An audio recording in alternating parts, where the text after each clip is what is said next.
Bao Qing.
What up?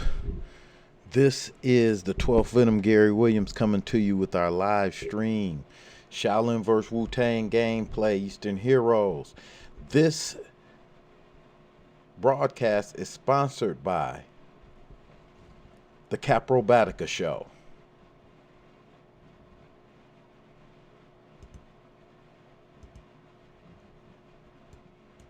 What up? It is Gary Williams coming to you right now, straight from the temple. So I want to welcome all my viewers. Again, this is a test to see about the streaming process. I will be totally honest with you. That's what this is. Thank you, Caprobatica, one of our sponsors in the chat. Happy to support. We are happy to have your support and look forward to supporting you. So we're going to get started with some Shaolin vs. Wutang gameplay coming up here, and I'm going to have some commentary on this gameplay. So without further ado, let's get into some Shaolin vs. Wutang gameplay.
Shaolin versus Wutang. Peace. Official and famous. Is that an O or a 0? Hope you have a good work break, but thanks for tuning in. Just for a second. This is going to be my test. Now we're doing Shaolin gameplay.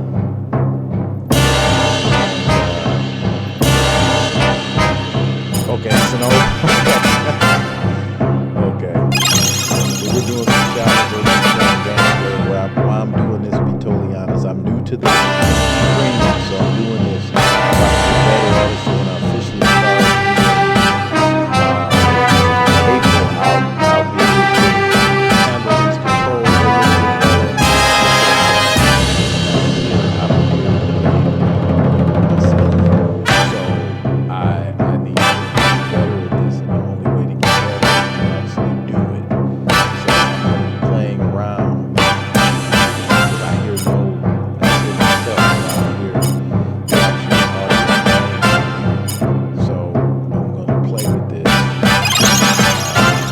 Choose your fighter.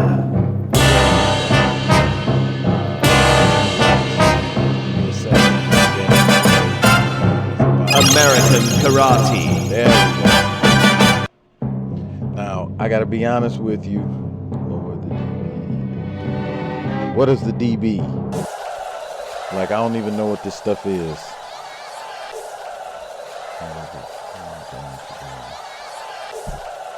I don't know what none.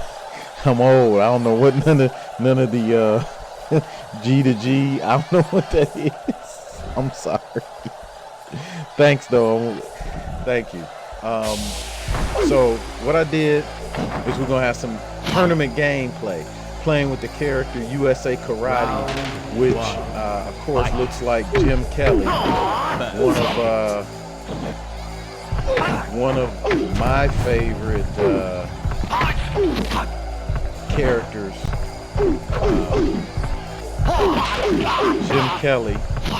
Oh, is DB Decibels? DB Decibels.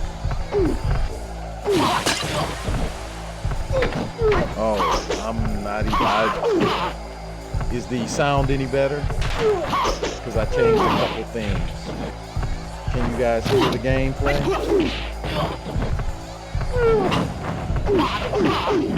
Or is it a balance issue? Can you guys actually hear the gameplay?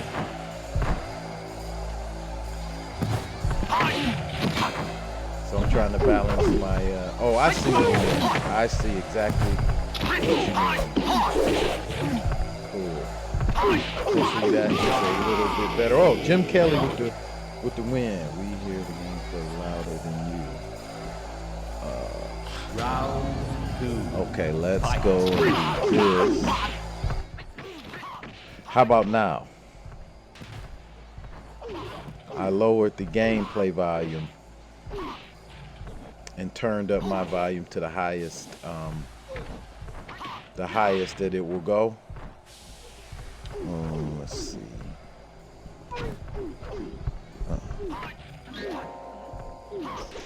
And how about that?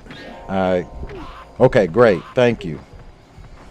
Great. So, of course, this is me. I'm USA Karate, aka Jim Kelly, playing against another character on this game called Phoenix, but is actually the actor known for the role of the Golden Wheel Lama in Shaolin vs. Lama, one of the classics of Kung Fu cinema, and the actor's name is Chang Shan. It's romanized as Chang Shan. And this is tournament mode on Shaolin vs. Wutang. So as you can see by the brackets, I just defeated Phoenix or Chang Shan, and I'm waiting on the matchup with the Drunken Master versus the White Brow Priest, and you'll be able to recognize who that is. I actually played the game on just normal mode. When I had started playing the game, I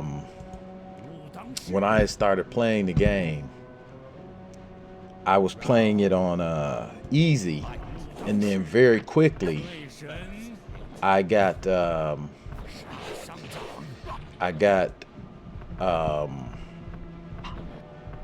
I won't say good at it, because I don't consider myself very good at this game yet, but I got better at it, and I was able to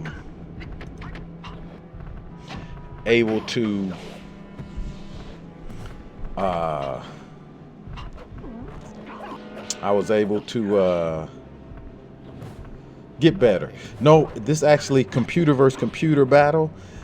Drunken Master, aka Jackie Chan, is fighting one of my favorite characters, the White Brow Priest, aka Bai Mei, one of my favorite characters in the history of Kung Fu cinema.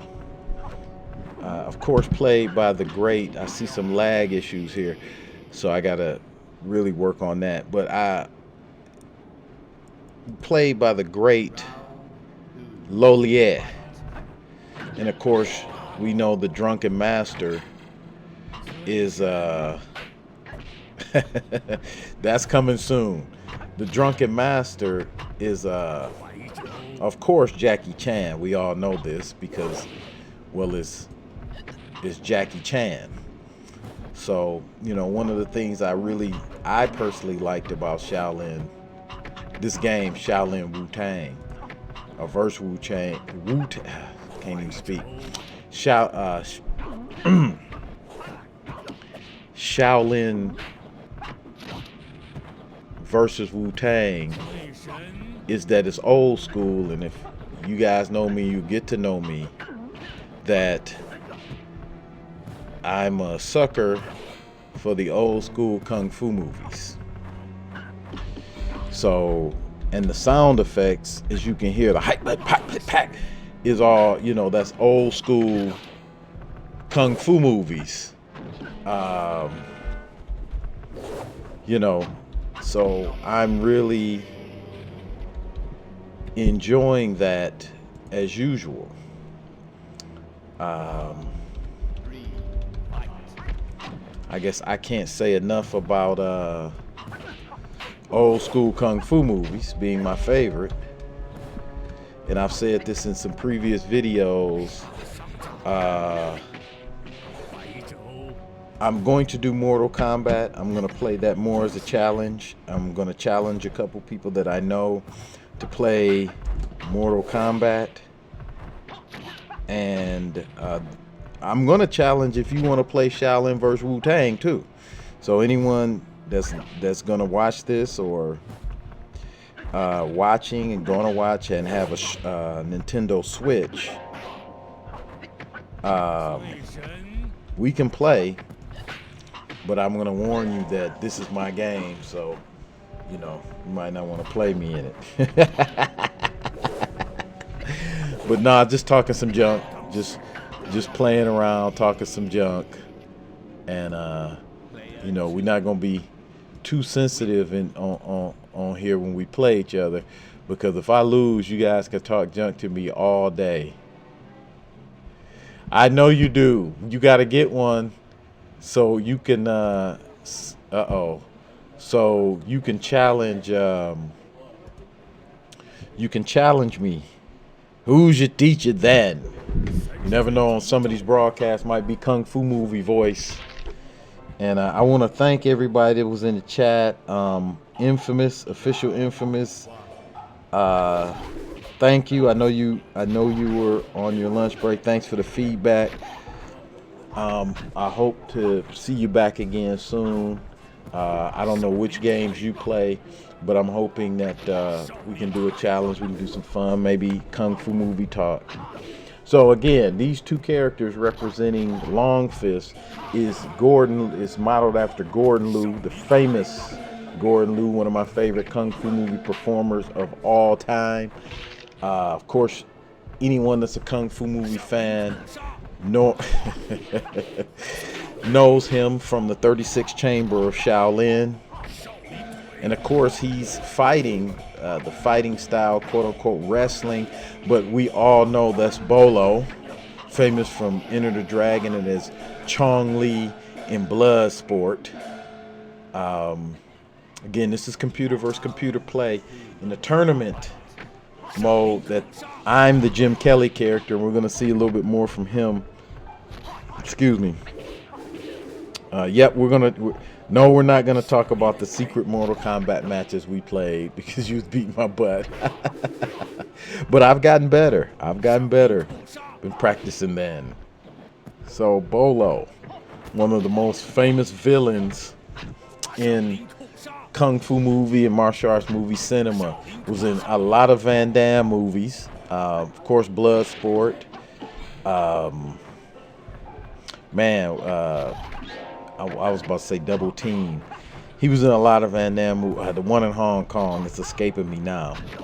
But of course, Bolo, one of the favorites. Bolo been in, very few people know, Bolo has been a director as well as a writer of some Kung Fu movies. One of his most, or I should say one of his typically Bolo projects was a movie from, I think it was 1978 or 79, called Writing Kung Fu, where he was actually the writer and director. And it's a very interesting movie starring Bolo's a bad guy, but starring John Chang. Bolo is scary. Bolo is, but Bolo was just defeated by Shaolin Longfist or Gordon Liu. I don't know if these, I'm gonna research and see if these guys ever really fought in a movie. I'm sure they had to. And now we have a matchup with the Tang Sudo character, which is obviously Chuck Norris, battling Snake Fist, which is obviously number 2, the Snake from Five Venoms. Another one of my most favorite films. Oh, and I'm too far away from the Venom mask. I moved. I was going to bring the Venom mask up to show it, but I moved the Venom mask a little bit far away so I wouldn't break it. But yeah, I improved. Yeah, we'll test it. I've improved. I've been defeating those, like in the new Mortal Kombat, they have these tower things you defeat to unlock stuff. So I've been defeating Bolo. He's okay. Bolo's still the man. I would be interested to see, and I'm sure this game is gonna have it because I'm gonna do some gameplay on it. Bolo, I'm gonna have an all villains version where it's just a tournament of villains. The Snake Fist in this match is Wei Pai. He is actually number 2. The Snake in the Five Venoms, and this character is modeled off of him, but the actor's name is Wei Pai. He's I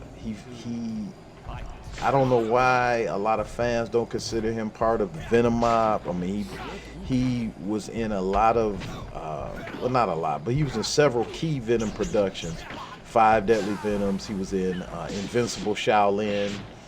He was also in 10 Tigers of Guangdong. He was, then he left Shaw Brothers for Golden Harvest, where he played in Prodigal Son. He was not the main character, but he was like played in opera actor in Prodigal Son with Sammo Hung, the Wing Chun movie, one of the greatest Wing Chun movies there have ever been in that and Warriors 2. Surprised there's not a Sammo-like character on this game, but maybe that'll be Shaolin vs. Wutang 3 or something. But he also played in Last Hurrah for Chivalry, directed by John Woo. It's a wuxia film, and it's a very good one. And he was also in The Cheeky Chap and several other Golden Harvest productions. Then he left the big screen and went to the small screen and played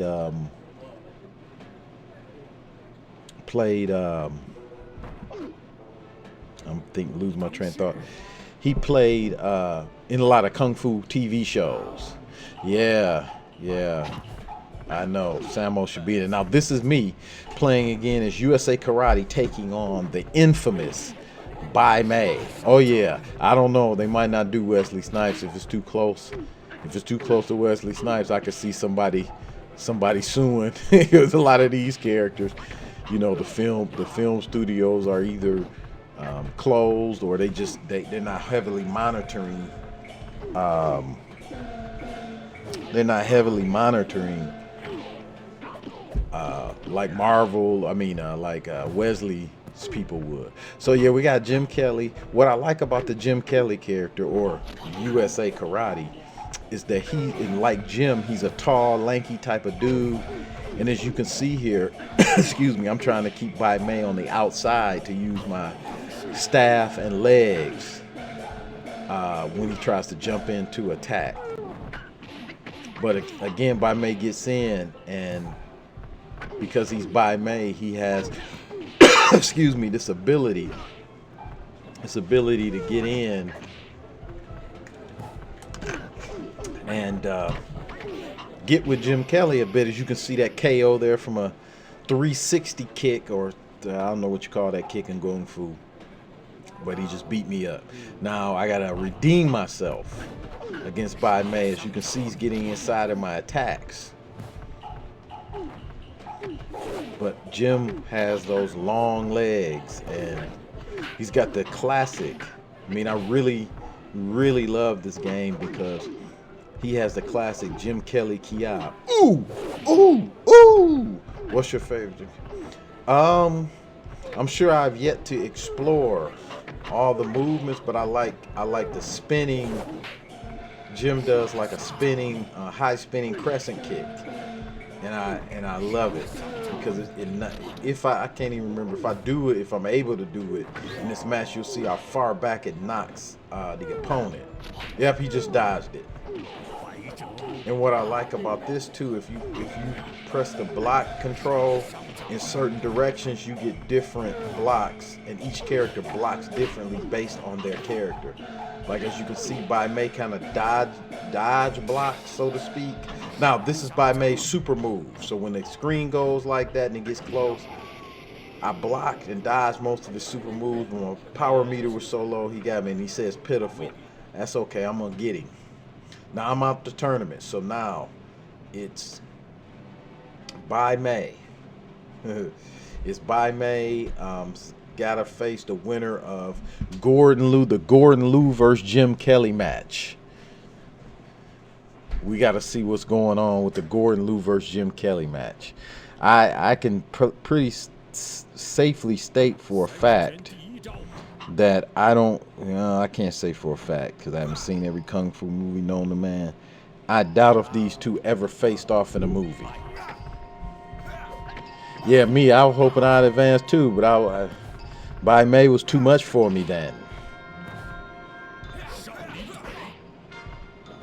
Now, what's deceptive about the Chuck Norris character, or Tang Sudo, is that his attacks are really strong.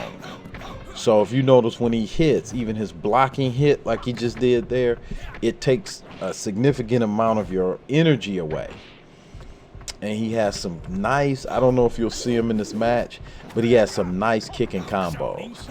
So I will also say, if you're not used to this game or really haven't played it, each character has a weapon. You can see that Gordon Liu's weapon, you can see I got Ultraman here joining us, but Gordon Liu's weapon, get in the frame. Gordon Liu's weapon is a 3-section staff. Chuck Norris's weapon is like some brass knucks tied to his belt there, and you'll see he'd yeah, that would be sweet. And you know,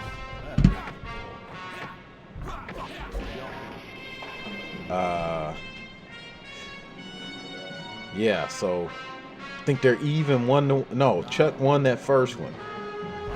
No, Gordon Liu has actually appeared with some American actors. He's actually even appeared in a movie, a Bollywood movie. Chandwick. Oh man, I'm forgetting the name of this movie. But he was a bad guy in a Bollywood movie, and they were doing martial arts. He actually appeared in Kill Bill as Bai Mei. Yeah, he was in a Bollywood. Chandwick Chadini Goes. I'll find the name of that movie. I can't remember the name of that movie off the top of my head. I'm looking at the cover of it in my head, and I've never seen it. I've wanted to see that movie, and maybe I'll just like buy it one day. Cause he's Gordon Liu. If you know, I like so many. Okay, his yeah, Gordon Liu was Bai Mei in I guess it would be part 2 of Kill Bill, when the Bai Mei character was training Uma Thurman's character. That was actually Gordon Liu. What's his name? Quentin Tarantino actually, yes. Quentin Tarantino actually wanted to get Lolier, the actor who played Bai Mei in the in the execution of Shaolin, and Gordon Liu with the win. Okay, the Bollywood movie Chadney Chwak. I'm sorry, I mispronounced it. Chadney Chwak to China is the name of the Bollywood movie. So Gordon Liu is the bad guy in that movie. So Gordon Liu's been all over the world. He's filmed TV series in Singapore. Oh yeah, I can do that, I guess, with the chat, right?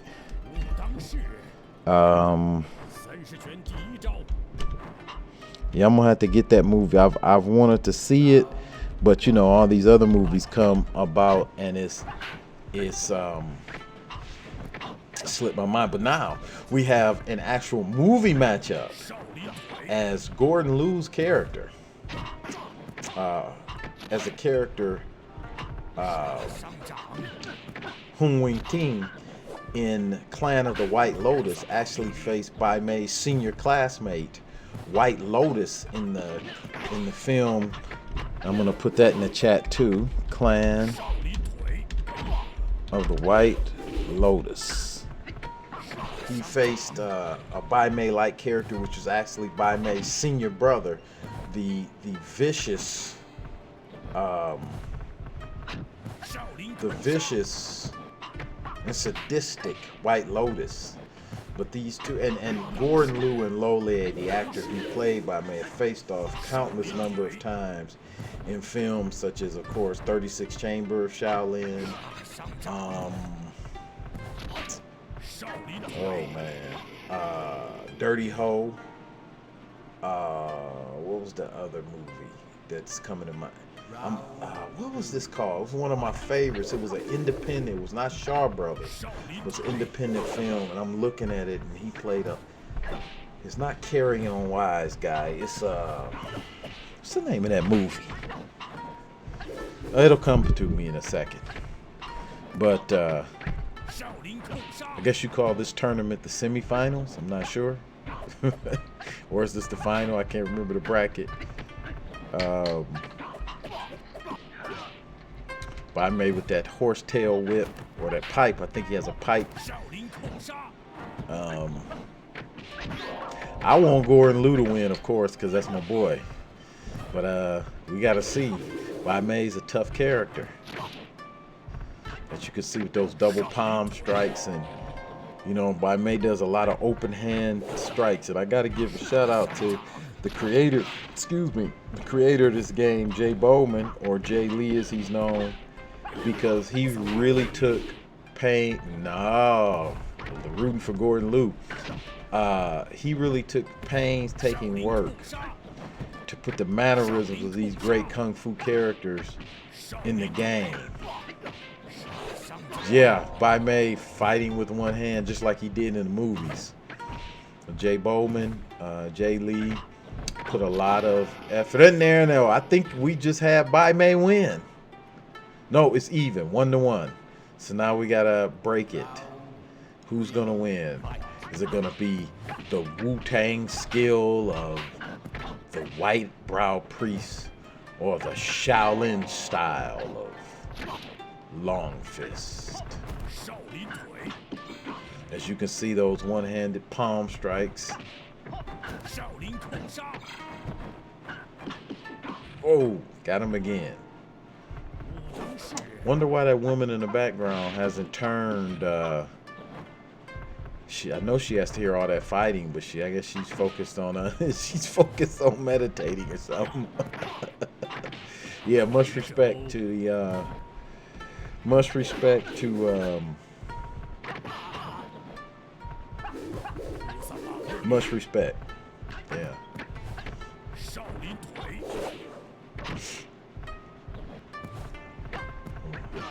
Oh.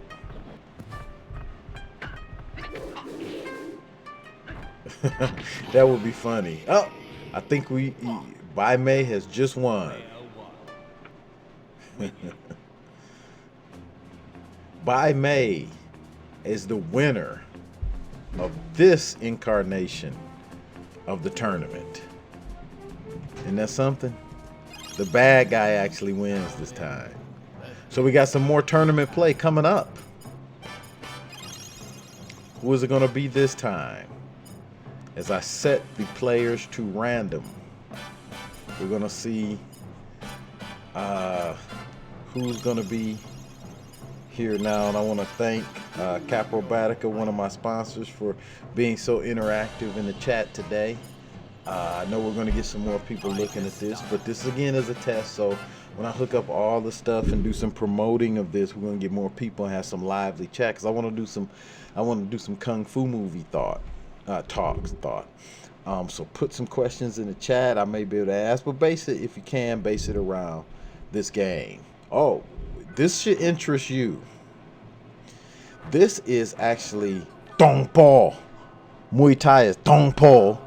And Lotus Palm is actually one of my favorite kung fu movie actresses, or modeled after one of my favorite kung fu movie actresses, Kara Huyen Hong, known for such films as My Young Auntie, The Lady is Boss, a lot of 1990s I want Tong Po, a lot of 1990s girls with guns, Hong Kong films.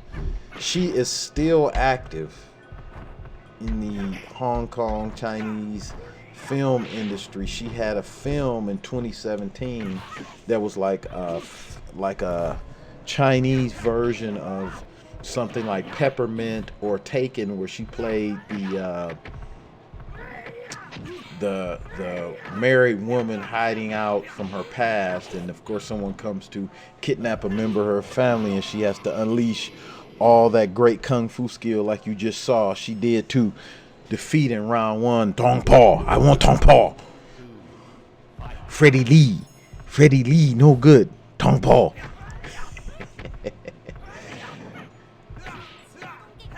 I think it's called, I gotta find it because I think I have it somewhere.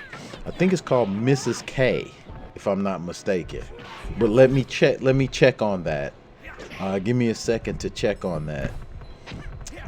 As I'm gonna go to my movie source to check on it, because I think it's called Mrs. K, but I want to be sure before I give you the wrong name. I still haven't seen it.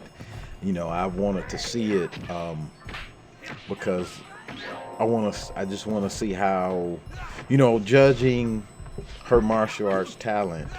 And she was actually before becoming a martial art movie fight student of Shaw Brothers Studios, particularly of the great Lau Kar Leung. She was actually a dancer.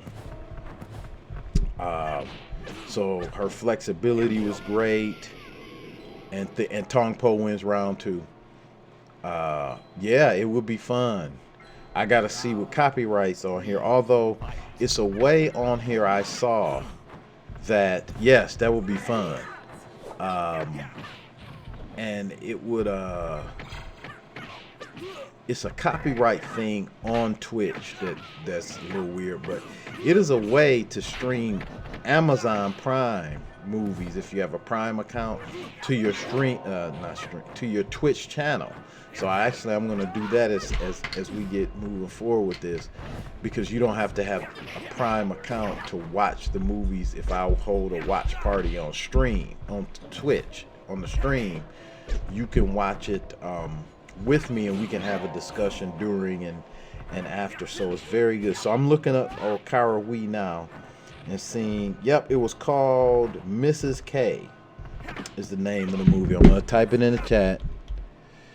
I just hit something on my end, didn't I? I just hit something. What did I just hit? I just had an issue here. Oh no. I just hit something by mistake. But we're gonna go to here. That's okay. We're gonna rewatch that over because I hit something by mistake when I was trying to type in the chat. So we're gonna rewatch that a bit. Okay. So I just put the name of that movie. Felt like she would die from that in real life. Some of these blows on here, a lot of people would die. So, yes. Well, I can do it simply because I actually pre-tape these matches. And I don't think you could do it live. If I would have hit something live, I think it would be messed up. But because this is pre-taped, so to speak, I can move the video head forward or backwards. So, you know, that's why I enjoy doing it kind of like that way. And the commentary, if you want to call this commentary, is live. Yeah, Mrs. K. I don't know. Yeah, I don't know where that's available at. And when we chat, I'm controlling the video via OBS. So when we chat off of here, I give you the Chinese characters for the movie because you may be able to find it a little easier that way because it was never released in America. But Carl Wee, one of the, you know what I wanted to do, and I still got, Tong Po. I think Tong Po, yeah, thanks, because it's your mic that you were so gracious enough to gift me.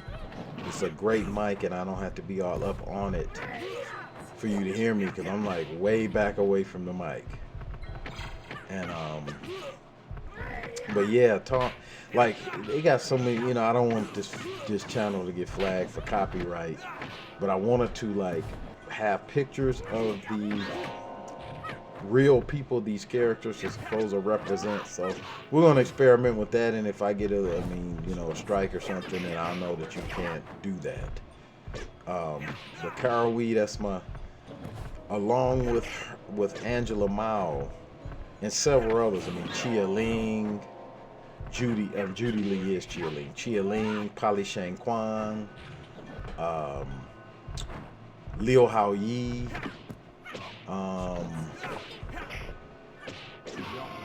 Hao Kwang Lee. Those are some of my favorite female kung fu movie stars of old.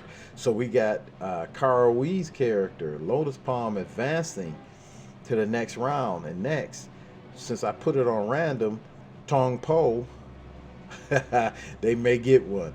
Tong Po gets a second chance because the random generator picked Tong Po again. But Tong Po has to fight the next person, and that's going to be the Ghostface Killer. They call him Five Element Fist. The Ghostface Killer was a great character in the Mystery of Chess Boxing film. And he was a tough customer, and he's a very tough customer, one of the most fun characters on here to play with. But Ghostface Killer was played by Mark Long, a great Taiwanese stuntman and actor.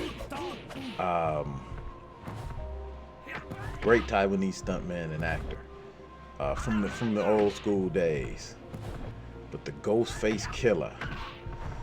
And if you recognize these names, you may have heard those names in the Wutang Clan. Well, that's where they got them from looking at the old school kung fu movies.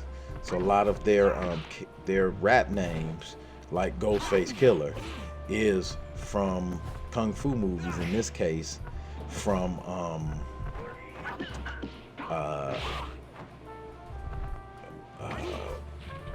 Mystery of Chess Boxing. So we got Tong Po with the flying knee, Muay Thai knee, is the winner of round one. But Ghostface is gonna come back. Ghostface is the man. Yeah, that is such a sweet villain name. So Ghostface Killer. Now the PC version of Shaolin vs. Wutang, which I do have some gameplay that I'm going to intersperse on broadcast with this gameplay, has more characters. It's some key characters missing on the Switch version, probably just because of how it probably had to be ported over. But yeah, because it's Angela Mao character on the PC version, and she has some sweet kicks and Hapkido joint locks. So I got gameplay for that I'm going to put on now. What you see there when the screen gets like that, that's Ghost. That's their super move, and that's the Ghostface Killer super move. We use this to dispatch Dongpo.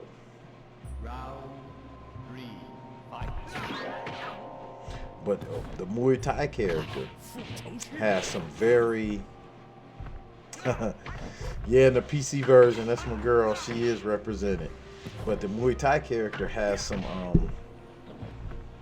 his strikes are quick. Like when you play him, he's hard to dodge out of the way of his strikes because they come very quickly, as you can see there. But Ghostface is getting inside on the inside doing his combos. And as you can see with that big horse knife, I forgot the name of it, where the Kung Fu people at. He's got that reach. But as you can see, Tong Po is a rough customer, but he just lost. So he had 2 chances. He just lost to Ghostface Killer. So we got advancing to round 2. Joining Karawi as Ghostface Killer. Now we have Pai Mei taking on Chin Quan Tai.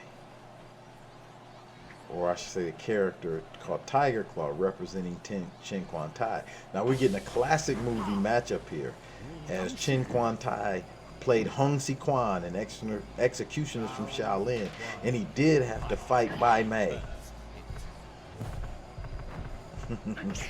Did have to fight the great Bai Mei.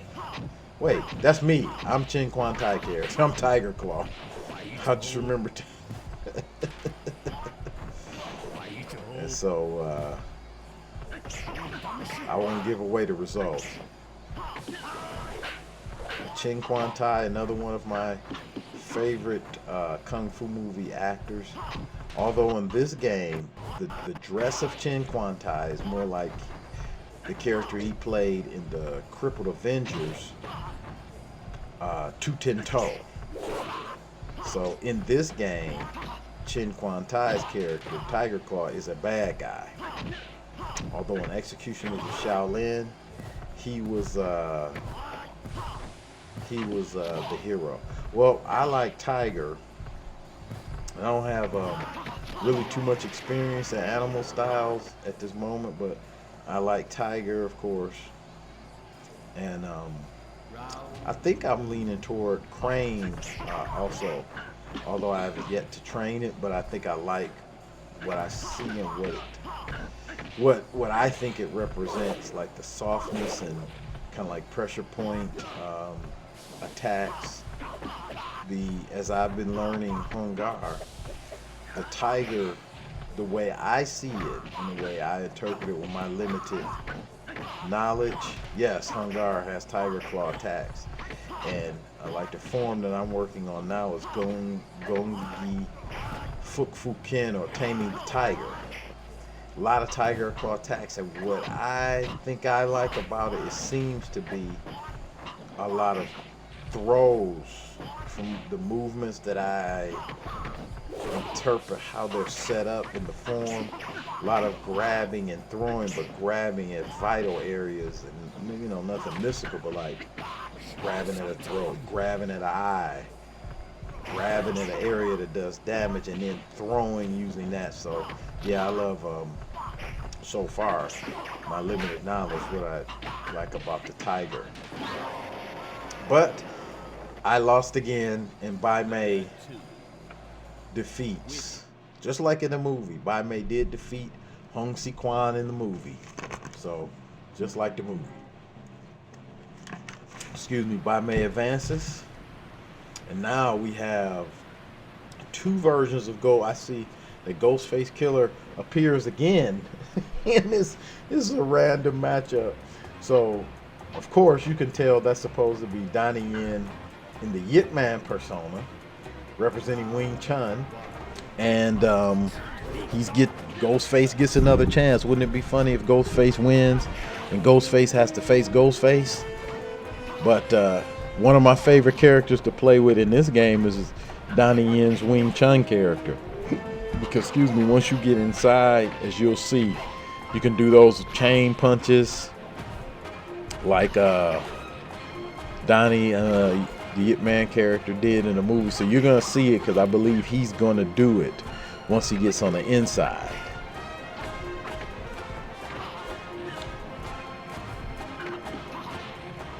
You can see very direct Wing Chun type punches and kicks. Just kind of like Donnie did in the movie. Yeah, there's more backdrops in the PC version. Like, it's more. It's you're not gonna see it during this tournament, but I do have some gameplay. You're gonna see another one. It's like a burning temple in the background. It's sweet. Now, Shaolin, I do have Shaolin vs. Wutang 2 on the PC. It's less characters but more customization. So for instance, you can have the Donnie Yen character change his Kung Fu uniform to white, blue. The Bruce Lee character can play with his shirt off. The Jackie Chan character can play with his shirt off. Jim's character has different gi colors on. So Shaolin vs. Wu-Tang 2 has different, less people, but more. The backgrounds are a little clearer and more, and they actually have some interaction. You can bust some things in the background. Yeah, and then instead of like the snake from 5 Deadly Venoms in Shaolin vs. Wu-Tang 2, it's the lizard number 4. And he has the mask on, and then you can have it to where he plays like with the mask on and the shirt off. So it's very sweet. So I have some gameplay from that too that I'm going to do on this channel too. His only thing is kind of clunky because it's the PC. And this PC, as you know, is really not a gaming PC, but it'll do, because I don't have a lot of footage, but I'm going to put it in there as well. Then yes, I'm looking forward to the new Sifu game, and that's on the watch list, so I can get that. I actually downloaded the 9 Monkeys of Shaolin because my wife Shantae got me a gift card to the PlayStation store, so I was able to buy the Shaolin 9 Monkeys of Shaolin, which may appear on this channel. As I play through the game. So we're gonna look forward to that too. Yes, she is. I love her very much. But we're gonna see some of that Shaolin 9 Monkeys of Shaolin gameplay. Now I also have another game called Heavenly Dragon that's actually role RPG, and I started to play, but I'll probably pick up playing that too, as we can see the Donnie Yen character advances. So we got some heavy matchups in round 2. We have Kara Wee and Hung, my young auntie, versus the Ghostface Killer, which I would have loved to see a match. Yeah, man, there's a lot going on. And then I've been experimenting with the idea of having the DCWA join this channel. So we're gonna see how that goes. So we got Lotus Palm facing off against 5 Element Fist. So Kara Wee versus the Ghostface Killer. Who's gonna win this matchup? As you can see, she has awesome agility and kicks and has that Chinese Jian or that straight sword. So she's more than a match for the Ghostface Killer.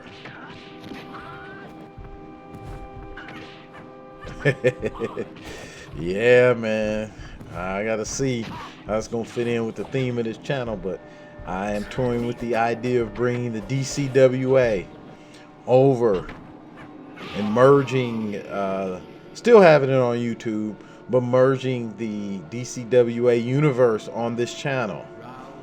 So That's gonna be something. Maybe for season 5, it might be merged. As we can see, Lotus Pond with the first victory. Can 5-element Fist, aka Ghostface Killer, come back? As you can see, Lotus Pond very quick. Her speed and agility are more than Ghostface is gonna have to bring it on this one. Yeah, and he's doing it. But never count Lotus Palm out. She has those kicks and that Chinese straight sword. And that dance background caused some great agility. But I think she just lost that round 1-1. Yeah, man, they're both fast. Yeah. As you can see, she had those jumping kicks. And she's quick off the bat with those attacks. But Ghostface is no joke. Yeah. He's good at closing the distance, but Lotus Palm was ready for him.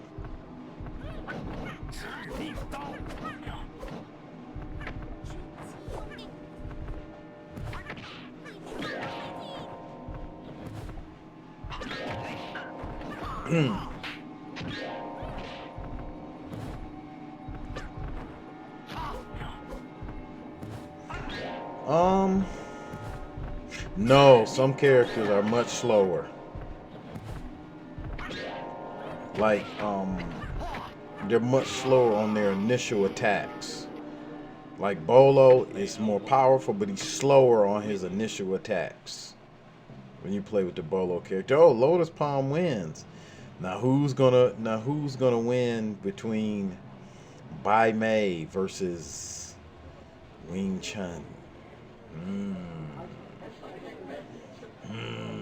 Right.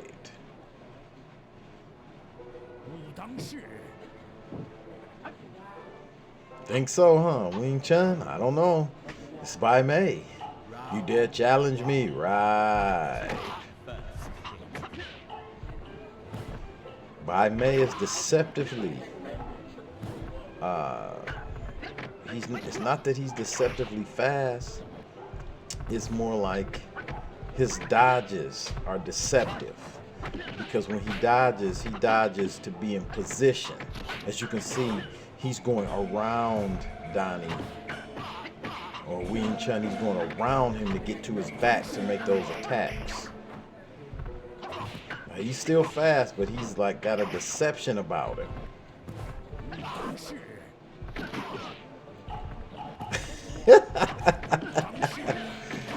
I don't know then, you might be dropping.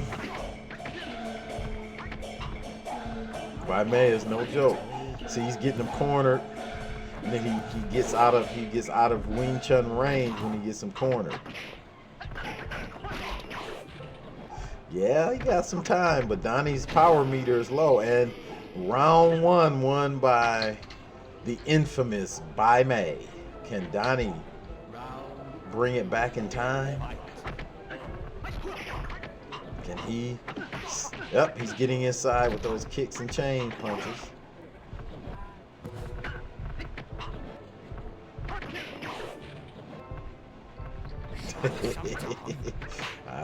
We'll see. Bai Mei is deceptive, man. He's got that Bai Mei style. Excuse me.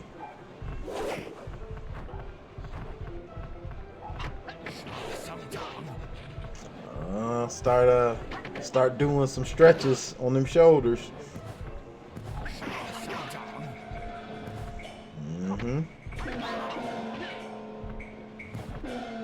Bai Mei, just don't let his deception fool you. Can Donnie come back? Can the Wing Chun style overtake the Bai Mei style?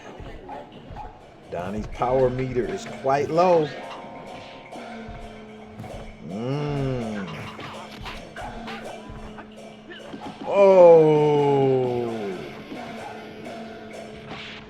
Got the KO. 1-1. Right. So, you've seen Yip Man 1 through 4. What's your order of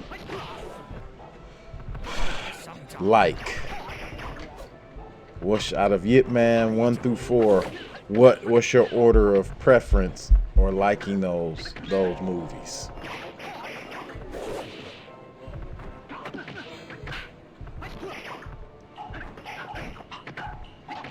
One, two, four, three. Okay.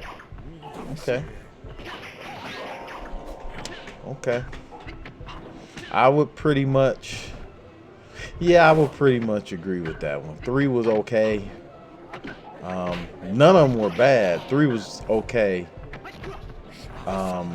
Many people were very excited to see the Donnie Yen Yip Man versus Donnie Yen versus Mike Tyson fight scene. It was cool. There's some confusion about the numbers because some of those other Ip Man films are not in the same quote unquote universe as the Donnie Yen. This thing keeps falling. Donnie Yen Ip Man's, like Ip Man the Legend Was Born is a whole nother studio's work. So all the ones starring Donnie Yen, yes, Wing Chun wins your shoulders, but can he overcome the Lotus Palm? But like the legend, the Legend Is Born is not considered a part of the Donnie Yen Yip Man filmography. Like the Legend Is Born. What was the one after the Legend Is Born? That was kind of Yip Man Final Fight, and although those are considered still done Yip Man movies, but like they're considered different than the Donnie Yen movies, and because the different studios did them. I don't know, man. Something that won't hurt you too much, like how about 10 cocoinhas?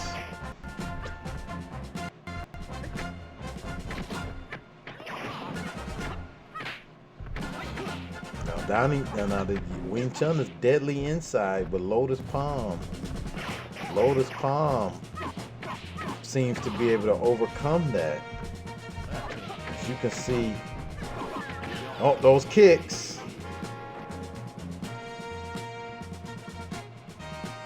Yeah, was that Ip Man? Was that Ip Man Final Fight? I can't remember, because then you got the Grandmaster, which is considered Yip Man, but outside of either one of those universes. So it's a lot of a lot of Yip Mans. It's a lot of Yip Mans. Plus all the Yip Man TV shows and sliding.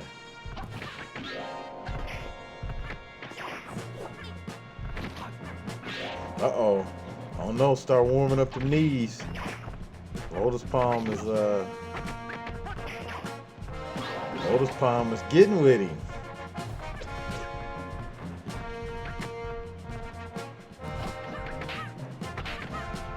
She's blocking them punches. Oh, look at Lotus Palm go. I think Lotus Palm might have Donnie's number. She's blocking all those chain punches and kicks. Donnie's meter's low, and Donnie's gone. Your winner of the tournament is Lotus Palm. Very apropos for Women's History Month that Lotus Palm would be the winner of the tournament. Very apropos. Very apropos.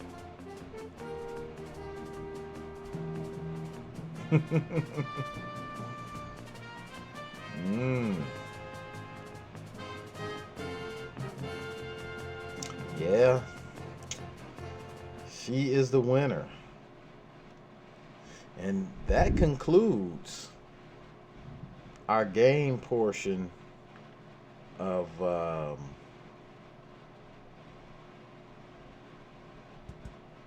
our game portion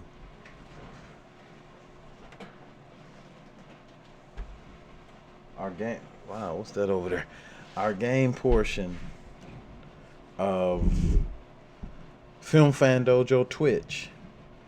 I hope everyone enjoyed wow, this is restarting.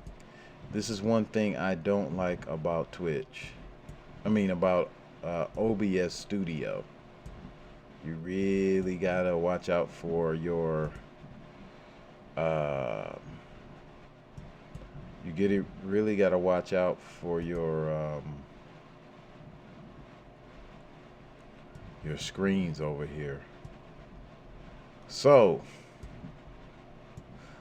this would normally be if we had more viewers where we talking about hey wow 20 you the man where we would talk about oh, this is this bottle in the way. Okay, I don't know what that was. And here's Ultraman. Ultraman says hi to all our people.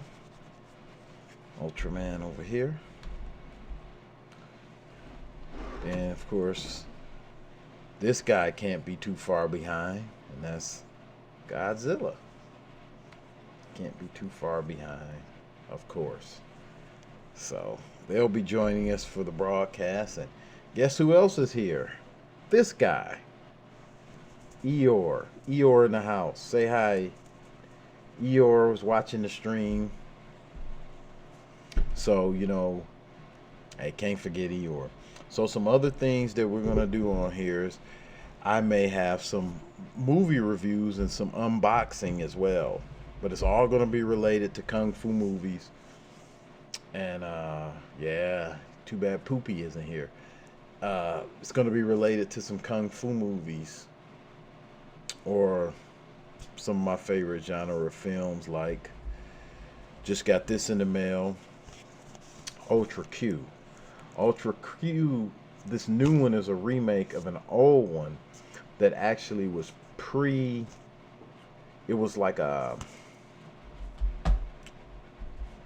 sort of kind of like a X-Files type show in the late 50s that kind of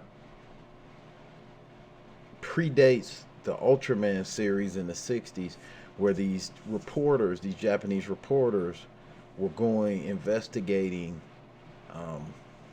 sci-fi type phenomena. So a lot of the monsters, Japanese, yeah, a lot of the monsters in Ultraman were kind of like prefaced in Ultra Q. So this is not the original Ultra Q. This is the modern remake of Ultra Q. So I'm gonna pop this in sometime this weekend and watch this. And but I do have the original Ultra Q on DVD, the black and white version, and it's very cool and very interesting. And kind of reminded me of X-Files. Man, I got some light shining on this big head. But it kind of reminded me of X-Files in a way. And it's like from the 50s. Hold on, let me see if I can get the cover.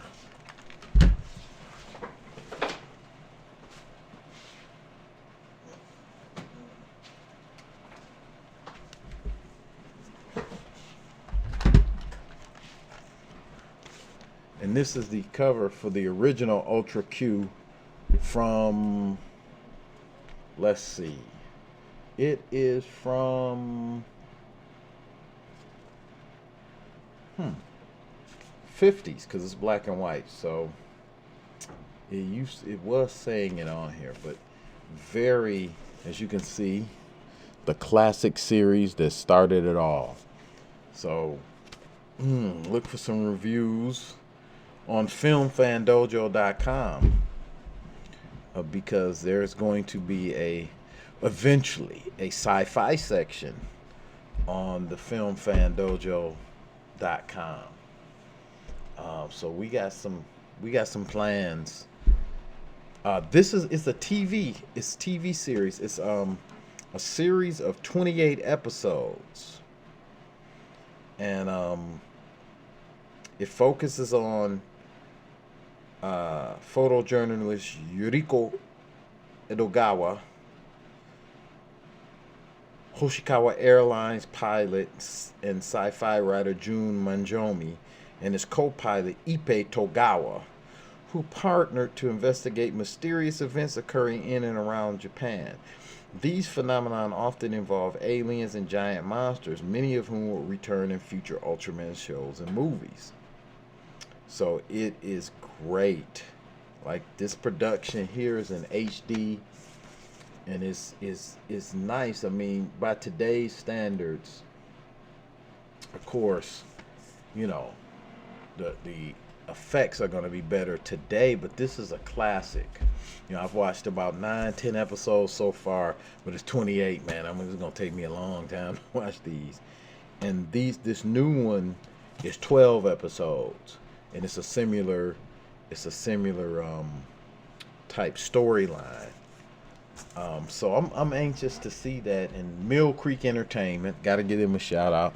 They got a lot of the Ultramans, so I got to get it. I have, of course, the original Ultraman 1966, 65, 66. They have another Ultraman that was before that kind of predated that, and it was more like a limited edition series in Japan, but I want to get that.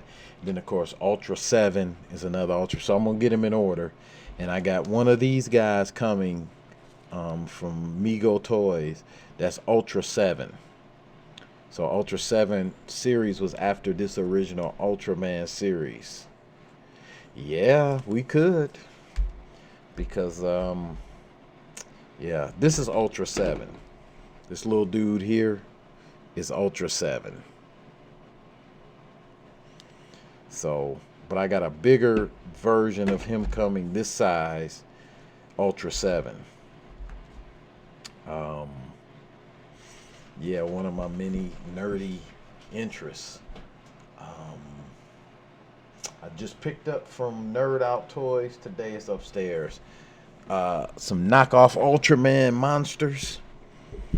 So I'm gonna make me a diorama of my Ultraman people, and so you guys will see that on the broadcast at some point, because it's going to be behind me once I get my layer the way I want it. So Film Fan Dojo Twitch channel, at some point we're going to have some reviews of movies on here. The only issue is the copyright stuff, but I'm going to figure a way to just kind of, I'm gonna review the ones that I've been given press kit access to, like some of the Well-Go USA, where they have a press kit release thing on their website where you can, they're not, well, it's, you can use those images because they're press kits. So I'm gonna do some reviews like that. Man, I want to talk, and I've already made a verbal agreement with Jayla Okara of Spectacle Pictures to have some fight scene clips from some of his YouTube productions on here to dissect, talk about, and go over. So if I could add a power to Ultraman's repertoire. I don't think I would add nothing. I kind of like the way he is because he's not too powerful. He can be beaten, and I like that about him. Like, you know, yeah, man. There's a way on here that you can do that. I mean, I haven't even got a chance to do even on filmfandojo.com. I haven't gotten a chance yet to delve into my love of samurai movies or Chanbara movies. Never. in all these years I've had the Film Fan Dojo site/blog, I don't think there's one review. Uh, yeah, I love the hero's relatable struggle. Like I don't like any hero that's invincible. It's boring, you know. Um, but I don't think I've had any review. Maybe Street Fighter, maybe, but of any Japanese. Oh God, Superman, too powerful, too powerful. Uh, but I gotta, so much I want to write and do. I don't have any reviews of some of my favorite samurai Chanbara movies, Lone Wolf and Cub series, Sword of Doom. Oh man, I love Sword of Doom. Harakiri, the original Harakiri. Love that movie. Man, some of the Sonny Chiba ninja films like Ninja Wars and I'm looking at the cover. But some of the ninja movies with Hiroyuki Sanada and one of my favorite ones that I've got to do a review on. Me, I gotta watch it because I probably haven't seen it in 20 something years. Is what's the name of that movie, man? Raging Fire. Oh man, that was one of my favorite. Hiroyuki Sanada movies.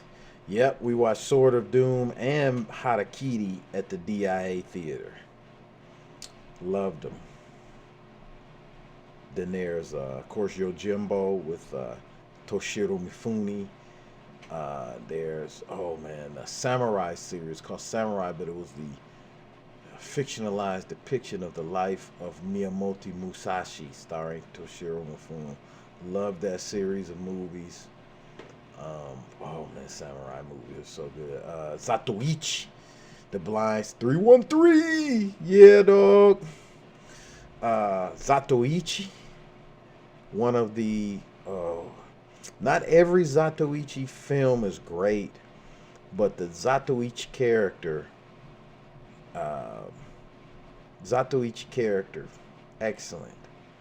I want to do some reviews on those. Love those samurai movies, but I've yet to do any reviews. I had a list going of the top 50 and got sidetracked with many other projects and didn't finish it. But Afro, you know what? I couldn't get into Afro Samurai. I just couldn't. But I might be able to now. I haven't seen it probably since it's. Oh, what up, dog? What up? What's up with the? Is that the air? What up? Yeah, what a rush. What's up? You missed the gameplay. You missed me destroying the computer. Yeah, right, I lost. Thanks for tuning in to this. This is really my test night to see, how to navigate and do this. I haven't seen. Oh, you did. You see me? I'm the man. Shaolin versus Wutang. What up?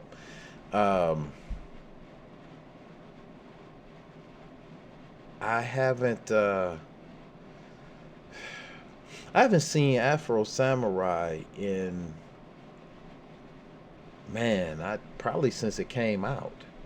I don't remember too much about it, but it's worth watching. They have something new that I read that's coming out that's similar, coming out soon. But I need to, I want to do those Japanese films. I mean, Sonny Chiba films.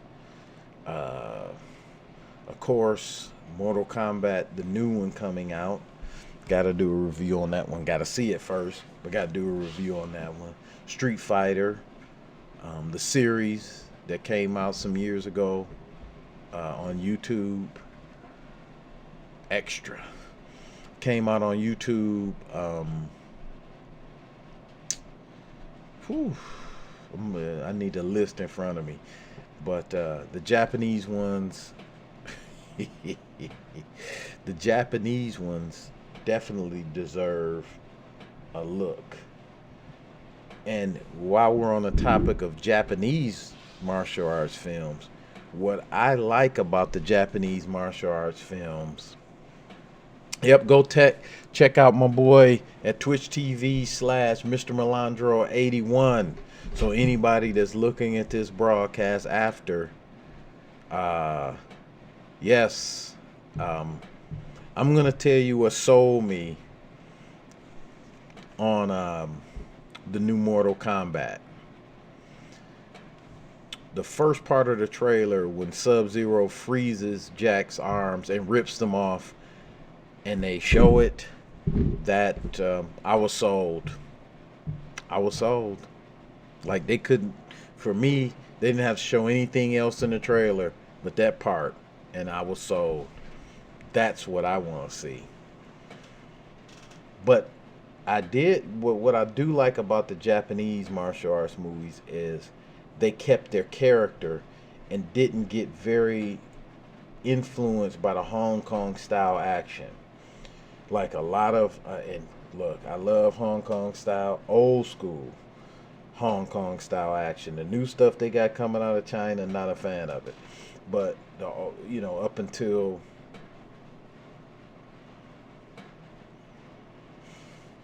'99, early 2000s, Hong Kong action, to me, the best on the planet.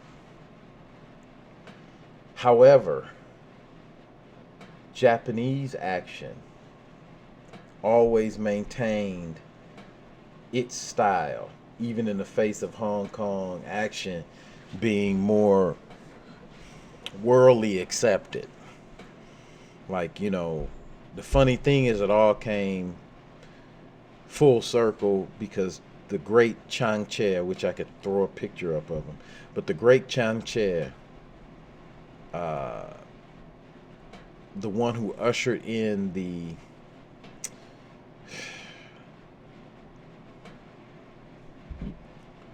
swordplay, Chinese wuxia swordplay era with the males, with one-armed swordsmen, was a fan of Akira Kurosawa and the action in the samurai movies. That kind of cut, stop, somebody drops. That's why in One-Armed Swordsman you have that style of action, but it's more a Chinese flavor, but they still followed that kind of style. And then, of course, it evolved in the 70s to the barehanded Kung Fu Pien, or the Kung Fu movie with Bruce Lee, Lau Kar-Leung, Sammo, Jackie, and then it went on from there to evolve to the golden era of Hong Kong action, to me, the Jackie heyday of modern Jackie movies, and then modern Sammo movies, Dragons Forever, My Lucky Stars, etc. Yes, very good question, Air What a Rush. Very good question. Street Fighter series with Sonny Chiba showcases it's Sonny Chiba style, but it showcases Okinawan Kyokushin, which is not the same, but Okinawan Kyokushin type karate, as well as Shorinji Kempo. What's 190s movies that fuses both samurai and kung fu styles? Ooh. There is a film called One-Armed Swordsman versus Zatoichi from 71, 73, 72, something like that. And it's Zatoichi, the what you call it, Yakuza swordsman character, versus, well, they end up teaming up, of course, but versus the one-armed, yes, Zatoichi, the one-armed swordsman. In, I think it's Ninja Wars with Sonny Chiba, Hiroyuki Sanada, and my girl, my crush, Tsushiomi. She actually plays a character that's supposedly from China, and she's doing some more kung fu type movements, while Hiroyuki Sanada's doing ninja type movements, and Sonny Chiba's doing this very weird sword style and ooh, a little nuts. Um, but there are Japanese films. A lot of Japanese films are. So for one good one, or it's a lot of good ones. Let me say one modern one is by Ruhei Kitma. What is the name? Versus. It was excellent to me. And Sakaguchi, a Japanese stuntman slash actor, was just in one called Reborn, and that has some good unarmed fighting in it. A lot of Sonny Chiba ninja movies has some good unarmed fighting as well. You know, that swordplay too.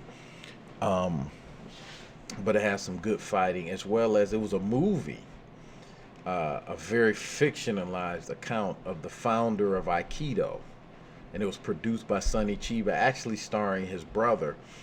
And it actually has some good martial arts in it, Japanese martial arts, because it was a fight between Sonny Chiba's character, who was playing this karate master. I don't want to speculate as to who this karate master was, but he was fighting the Morie Usheba character, the Aikido founder. So it was a very nice joint lock versus striking type fight scenes. Very interesting. Hard to find movie. I saw it on a streaming service some years ago, but it's a hard to find movie. But it was very good. It's called The Defensive Power of Aikido.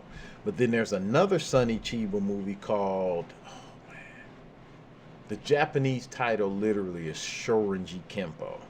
But the American title, I have it upstairs. The American title is, oh, it's escaping me, but it's a very fictionalized account of the founder of Shorinji Kempo, which in Japanese translates to Shaolin Temple Boxing.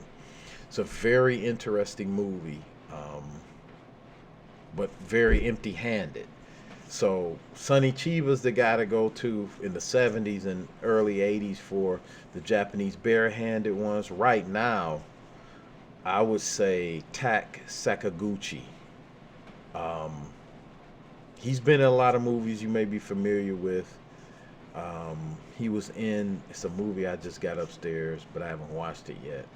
I can't remember the name, but you know what I'm actually excited for in the realm of Japanese martial arts film is Rurouni Kenshin, the final coming up this summer.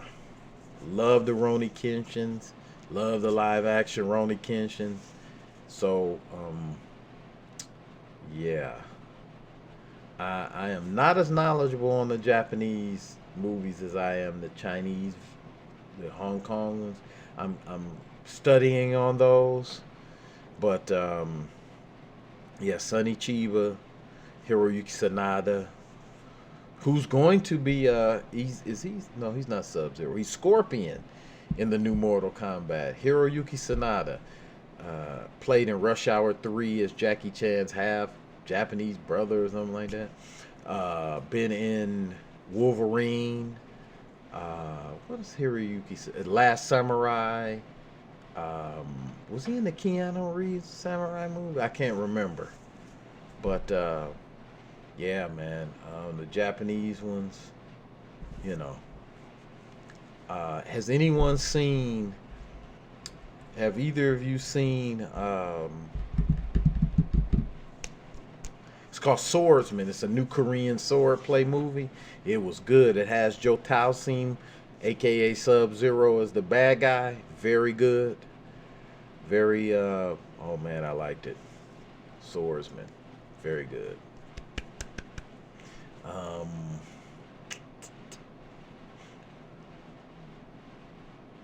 Indonesia is another it can be. I mean, some of them, but of course, Eco and Company.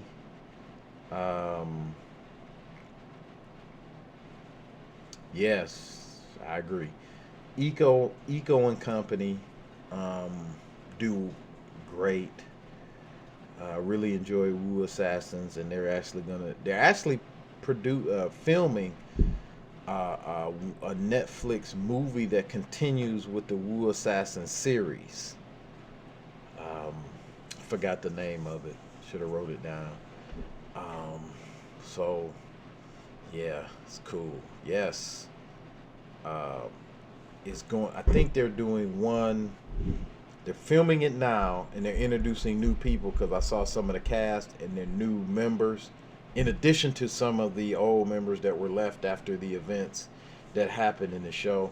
Then they're gonna later in the year or next year film another Netflix film based on Wu Assassins. So I don't know if they're gonna come back and do a series again, but I know it's two films they're gonna do based Netflix films they're gonna do based off of Wu Assassin. So I'm looking forward to that.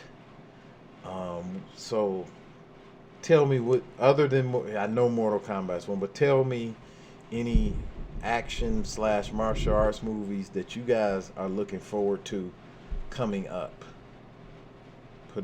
Please put it in the chat. What are you looking forward to coming up in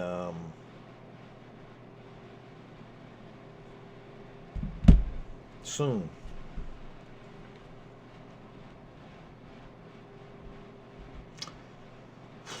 That's a good question. I liked. I can't. Hmm. I think Wu Assassins would have made a better movie than series because at points in the series it was a little slow, and I think the would a movie would have been better off. Yep, Mortal Kombat gotta be on people's list. Yeah, they could have. Yeah, it was some points where it was starting to go. But that's the thing about TV series. Even, I'm a great kung fu TV series fan, but some of them are just too long and too mushy for me. But they lose something when it gets so long. This is why I truly like WandaVision because it was a right amount of episodes for me. Mandalorian the same.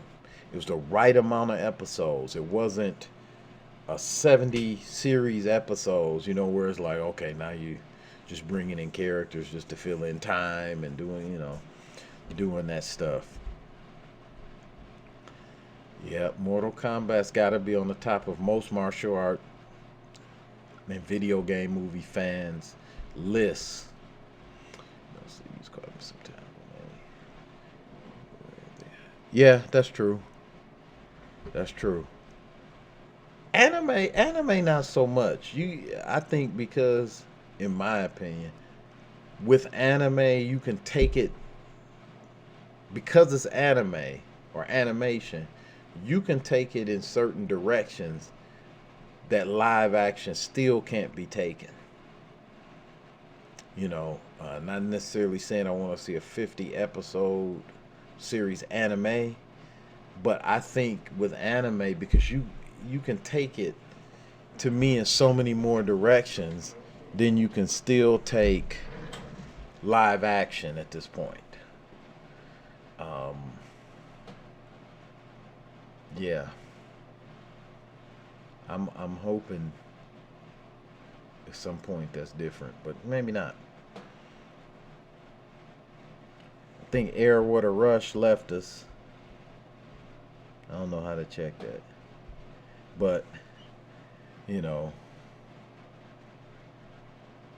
yeah, they do. They do. Um, they do definitely do, and honestly, like for a lot of those long series, my mind checks out. But that's in anything. That's anime and live action. I think for me, it depends on the live action or not. It was more episodes of Into the Badlands than Wu Assassins, but it was something about Into the Badlands I enjoyed more than Wu Assassins. It wasn't necessarily the fights. It might have been overall story, but I enjoy Into the Badlands. Not much more than Wu Assassins, but definitely more than Wu Assassins. But the episodes in season 2 and 3 were more than in Wu Assassins. So I don't. It was something about Into the Badlands that I liked more. Maybe it was the characters. Maybe it was the character development. I maybe it was the setting because up until a certain there were no guns. That yeah, it was much more immersive and addictive, but I don't know why. Maybe it was the presence that there was no guns at all. And maybe it was this futuristic world, so you're not constrained by the depictions of reality.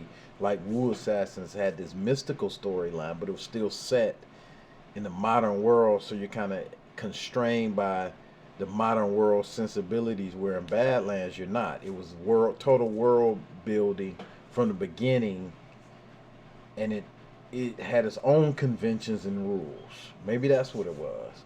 Because I mean, I could still go through now and watch Badlands. That's the thing.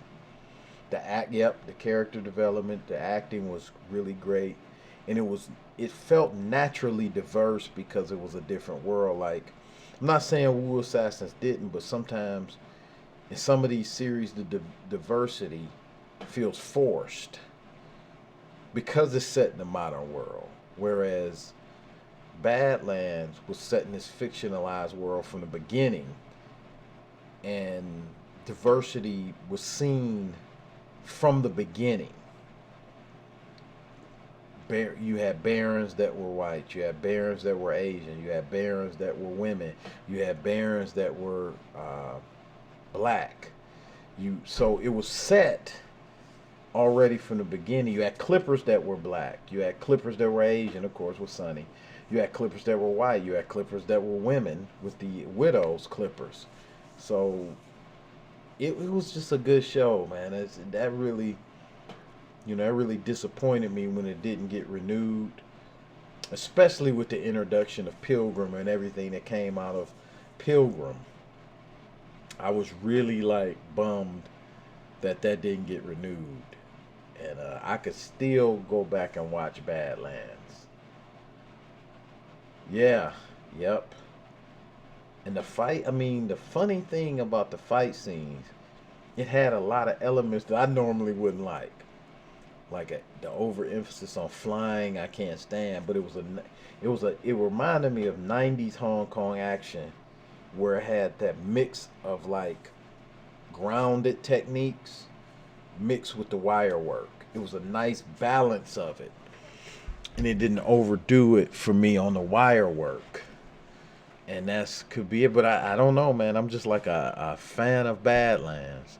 I should be wearing my Clipper shirt right now, but I was a fan, still am of Badlands. Sorry that show um, didn't make it more seasons because I think it had a great story to continue with Sonny and the crew. Um, what else? Badlands.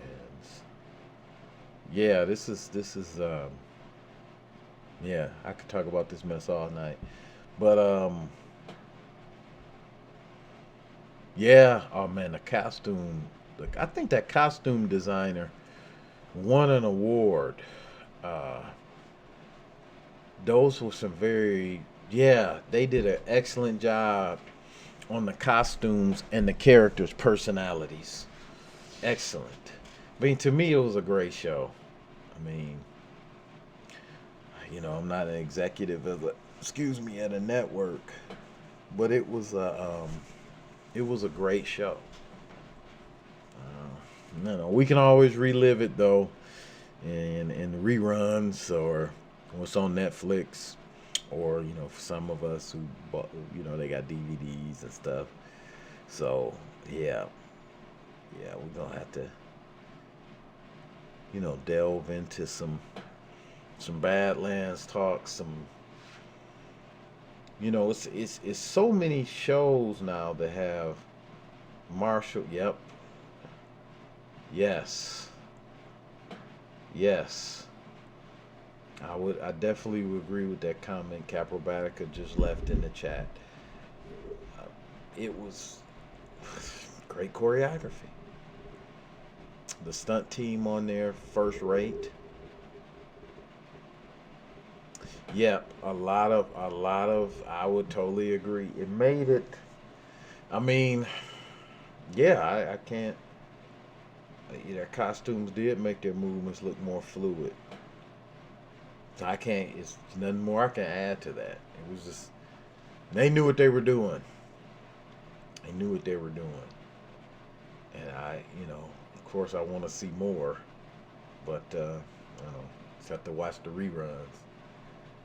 A lot of good shows that got canceled though, like Wesley Snipes and the Player. I really like that show. Really like that show.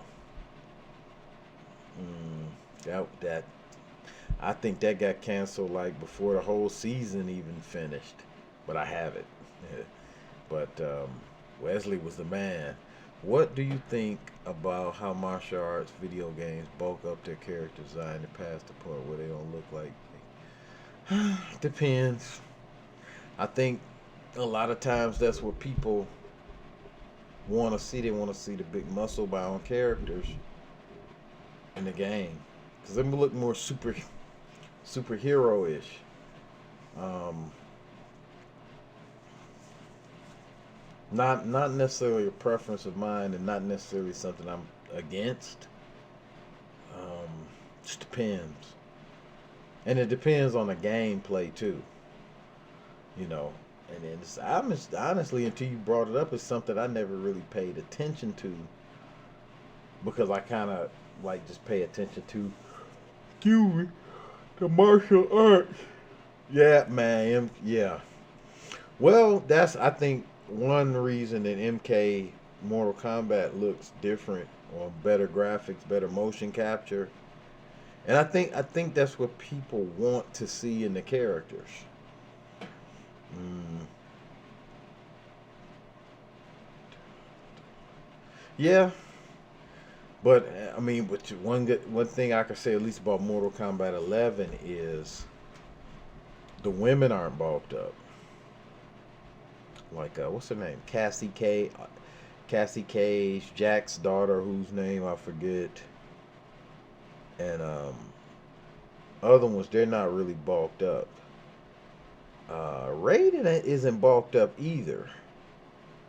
Um, he's a little more defined shape wise than he was, but he's not really super bulked up. I think they struck a nice little balance um, with that, but a lot of them. I mean, I know Street Fighter Five. You got Ryu looking like his arms are like 50 inches. It's like he's big. He looks big. So I guess I mean, but then that's kind of something. It's like in Dragon Ball when they saying up and they're all like boof. So I think that's just what their audience wants. I mean, I think it's because of the superhero thing. The drawing of the superheroes for years. Most of them they might not necessarily be huge, but they're cut up. There's a lot of definition because, like I said, our minds as humans, that's what makes them stand out in some way. Well, no, that's a good question. That's a good question. Like you know, I'm trying to mentally scan through. Another game I may play on here, Samurai, the new Samurai Showdown, because they do have a couple characters that's kind of like bulked up, but then the rest of them aren't really bulked up like that. Like the Hattori Hanzo character is like a ninja. he's not really bulked up. He's kind of just regular.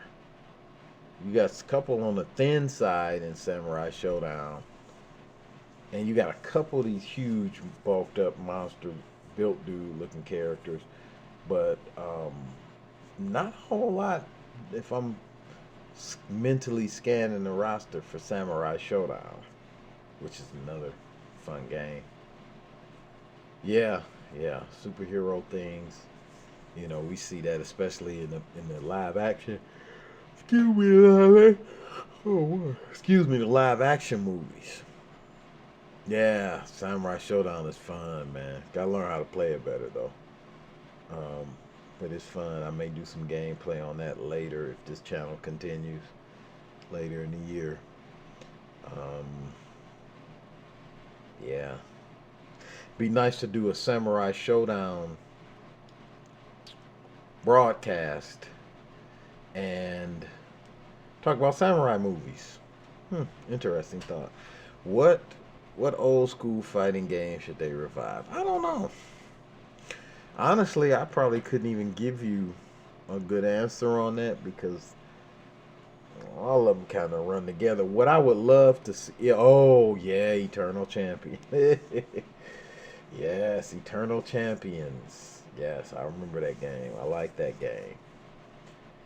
The funny thing is, I have an article from an old martial arts magazine about Eternal Champions and the fighting styles in there. It's like a whole article detailing each character and their fighting style. It's like Inside Kung Fu or something around that time that game got released. Yep, I liked Eternal Champions. I'm trying to think of another one. Excuse me. Another one that another one that's old that they haven't revived. You know, Street Fighter. I'm trying to think of another old school fighting game, but some of them I wouldn't want to see revived. Like that old school Karate Champ game. I like that game, but I wouldn't want to. I think it Killer Instinct. You know what?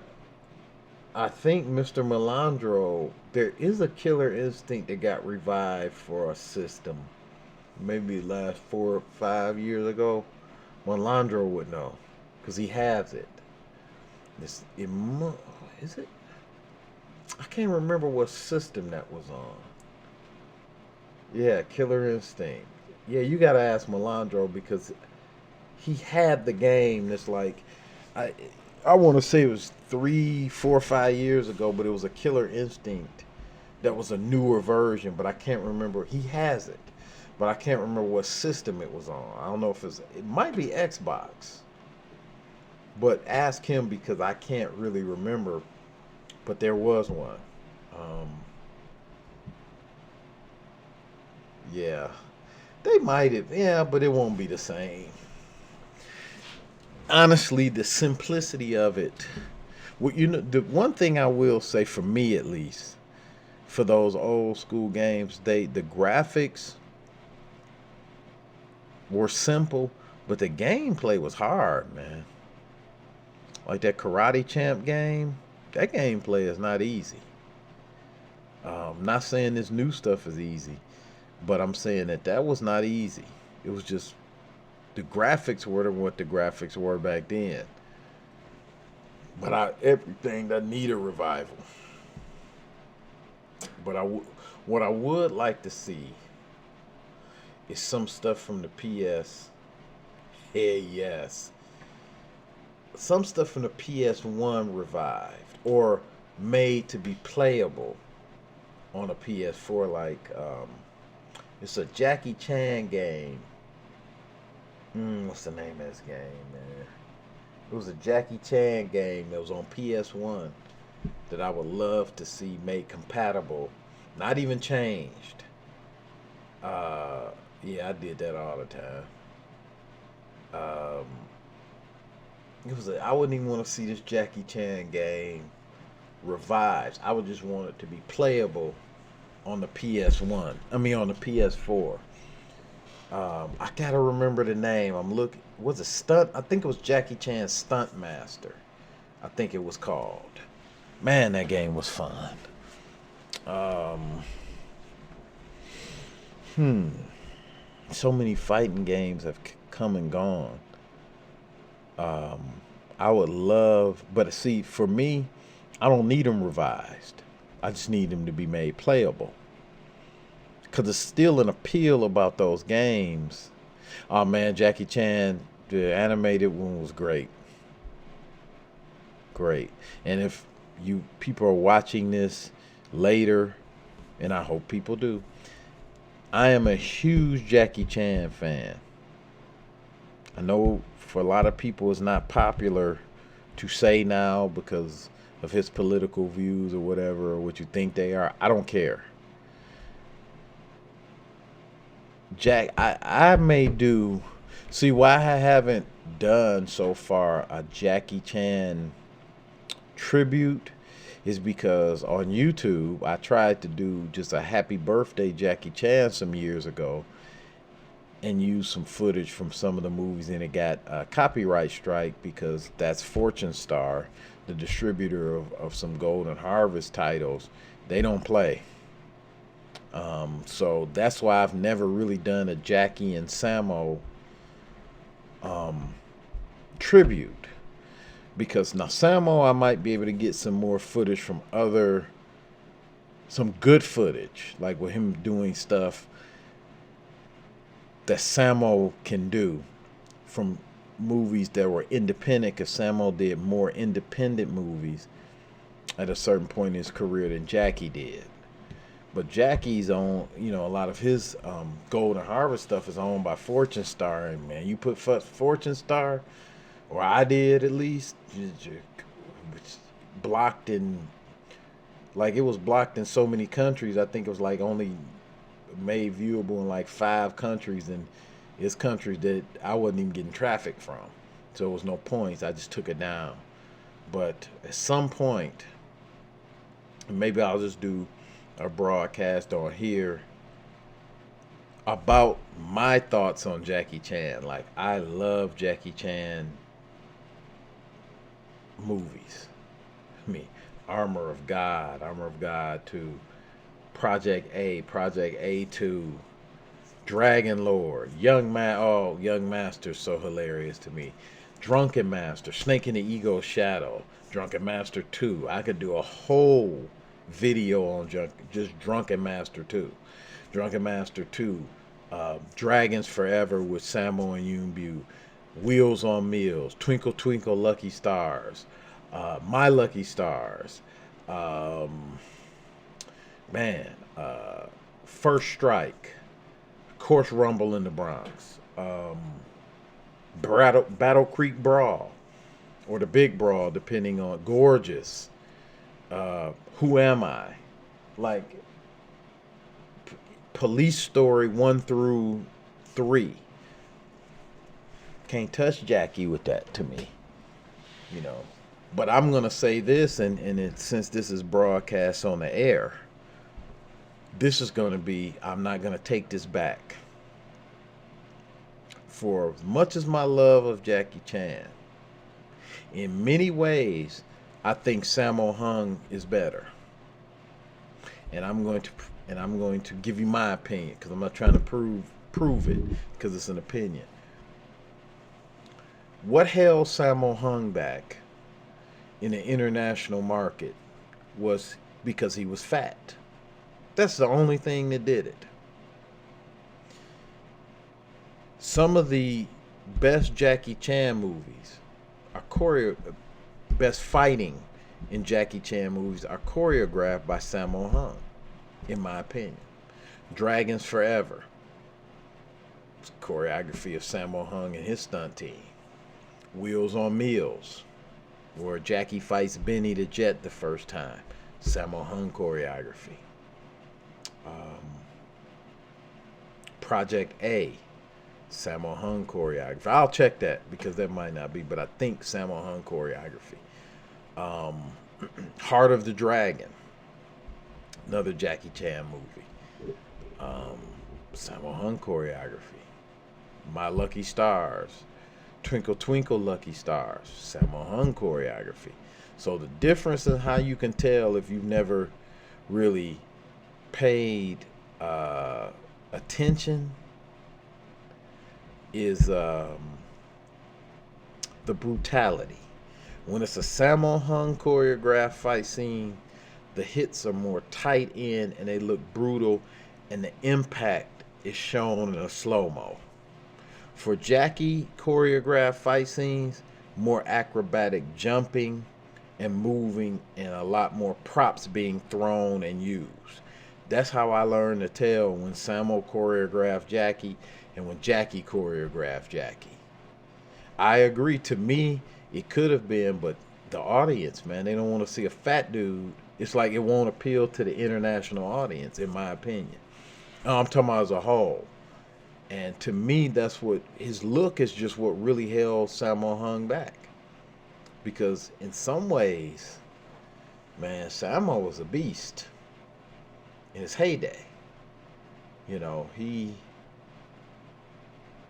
could choreograph a sword play movie, a barehanded kung fu movie, and a modern, you know, Jackie and Sammo. To me, more Sammo than Jackie, to me, was responsible for that mid 80s up into mid 90s kickboxing kung fu style that they had in the movies. If you want to know what I mean, think of Wheels on Meals fight scenes, Dragons Forever, My Lucky Stars, where it's more of a kung fu kickboxing style of fight scene. It moved away from the pack, pack, pack, pack to the more boom, boom, boom, pack, boom, pack, pack type fights. So,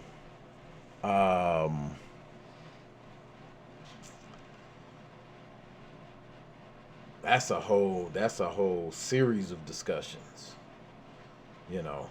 Um, yeah, man, Sammo's a beast. I mean, one of my favorite experiences with Sammo Hung in America is martial law.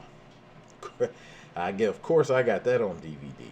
Martial law, man. Oh, um, martial law was the bomb. Um, yeah, I mean, I need to do a show on martial law. Martial law was great.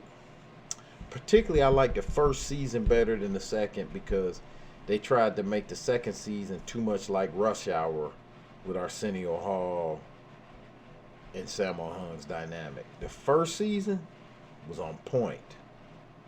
Think about all the cameos you had. You had Billy Blanks playing arrogant DEA officer in season one, and him and Sammo have a little sparring scene. You had Shannon Lee, Bruce Lee's daughter, on an episode in a cameo in the beginning. You had Mark Dacascos playing the muscle for the bad guy, and Sammo had to fight him. Yeah, I mean, it was you had stunt dudes on there such as Chuck Jeffrey. Was Chuck? I'm thinking. No, sorry. Excuse me. Scratch that. Ron Hall. Ron Hall's a brother that was in Bloodsport 2 doing kung fu.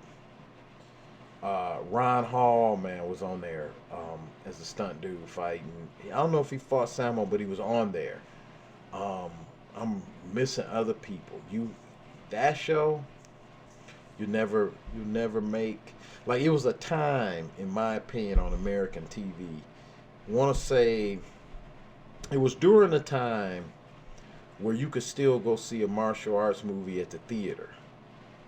88, 89, 90, 91, 92, 93, probably up into 93, 94 is when it started to taper off. But you had martial law.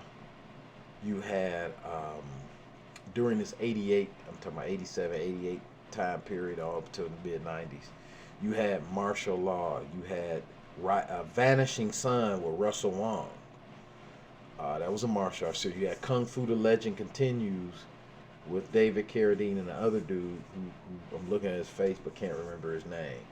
You had Black Sash, which was a show in Canada. There was a Russell Wong played a cop that knew kung fu. You had the '90s movies. You had Perfect Weapon in the theaters. You had a couple other movies that actually Showdown in Little Tokyo with Brandon Lee and Dolph Lundgren came to the theaters. You had Rapid Fire with Brandon Lee, 1992, in the theaters. That's to me when the martial arts from the 80s to 90s, even in America, was at its height, because we could go to the show. We could go to the show and see martial arts movies. We didn't. You had the ones that were starring Cynthia Rothrock, Richard Norton, and Billy Blanks going straight to video. You had that market too. Yeah, I got the problem. He was doing all this stuff. You had Cynthia Rothrock, Richard Norton, Jeff Wincott, those seasonal film movies like Blood Moon, King of Kickboxers, Blood Brothers go straight to video. But you also had the bigger name martial arts movies that were in the theater. We don't have that anymore. Mortal Kombat, if this was no pandemic, would be one of the ones that's a really martial arts type movie that will be in the show. But we don't have them like we once did. Best of the Best. I mean, how could I forget that? Best of the Best. I saw that at the show. America in the '80s. American Ninja was at the show. I remember going to see American Ninja at the Americana in the Northwest. American Ninja was at the show. Pray for Death was at the show. Revenge of the Ninja was at the show. Bloodsport was at the show. Kickboxer was at the show. I'm missing some because there's a lot of movies, but we don't have that anymore. There's a reason we don't have it, but we don't have it. And I missed that era where you could go see a martial arts movie at the show. Now what we have now is action movies that feature martial arts.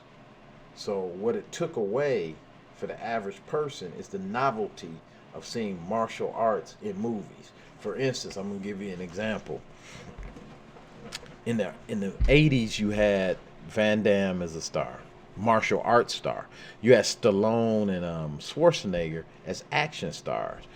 When you had Stallone and Schwarzenegger fight scenes, they may have been stylized, but they weren't what people would consider martial arts per se. They were a little more wild type of bar fight type swinging fight scenes.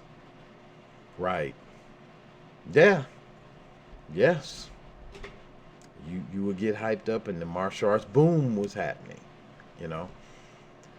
You don't have it now. Because see, on every action TV show, when it's a fight scene, it's going to be martial arts type fighting. You didn't have that before. Then let's think about a show, a TV show that was around the same time as martial law. That was an action show like Nash Bridges. Well, they had fights on there, but they were more like bar fights. Then you would turn to Samo, and it's more like martial arts fights, even though they're both action shows. Now you have it where every action show, the characters are doing fight scenes that can be considered martial arts. That kind of 21 Jump Street. I can't remember the fight scenes on there. I think it was some martial arts because you had Dustin Gwynn as a character. But I consider that 21 Jump Street more of an action show. But I like 21 Jump Street. That was my show. You had, New York Undercover. When they had fight scenes, it was just regular street brawl type scenes. Now, man, everybody's jumping into a stance. No matter what the character. This is why I don't like it. you got everybody jumping into a stance. The A the A team, yeah, no martial arts there, boy. It was wild alley swings, which made sense based on the characters. You know, and those shows, man. Those shows every once in a while would bring in like an Asian character, and they would do martial arts. But the other, like, on the 18, if Asian dudes doing some martial arts, the other people wouldn't do them either. They still stay with their wild swinging, and it was a better time for Gary in that time because you could go to the show. I mean, I used to get so excited when a commercial would come on, and I remember seeing the Bloodsport commercial on Channel 20. I was like, I gotta go see that. You know, they're showing the Kumite. You know, a lot of trailers are. They're showing the Kumite, and you know, I remembered Van Damme from No Retreat, No Surrender, but you know, he wasn't the star of that movie. But I remembered him. You know, when I saw Bloodsport, the commercial, well, oh, that's that guy from No Retreat that did the split on the ropes. You know, and then you go see Bloodsport, you get all hyped. But you could go right next door and watch Rambo and see a whole different type of action movie. You know, it was the Rambo fight scenes where he's gutting people with the knife and, you know, then you go and it's Van Damme doing the jump split kicks and you got the hitting of the palm. It was different. That's what made it more, for me, that's what made it more special, for lack of a better terms. Yeah, Double Impact, man, all those Van Damme, Sudden Death. I remember all those commercials. Kickboxer. You know, and it was like those were martial arts movies.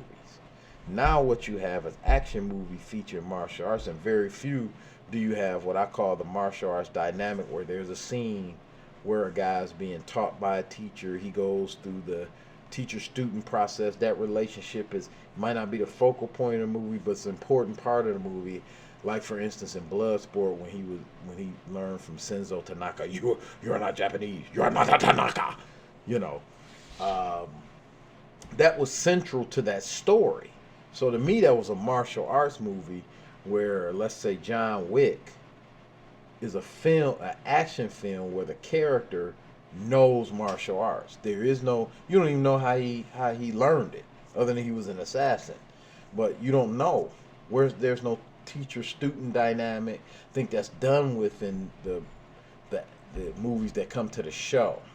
It's not done with overall, but I think it's done with most of the movies that are action movies that come to the show. That teacher-student kung fu movie dynamic is not there.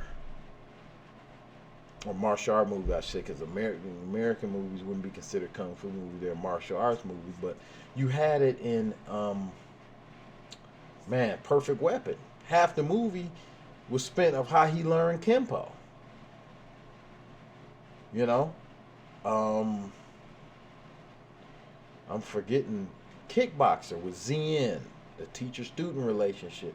That's to me what was the appeal of the movies, other than the fights and it was that martial arts atmosphere that was there that you really don't get in movies that come to the show too much anymore.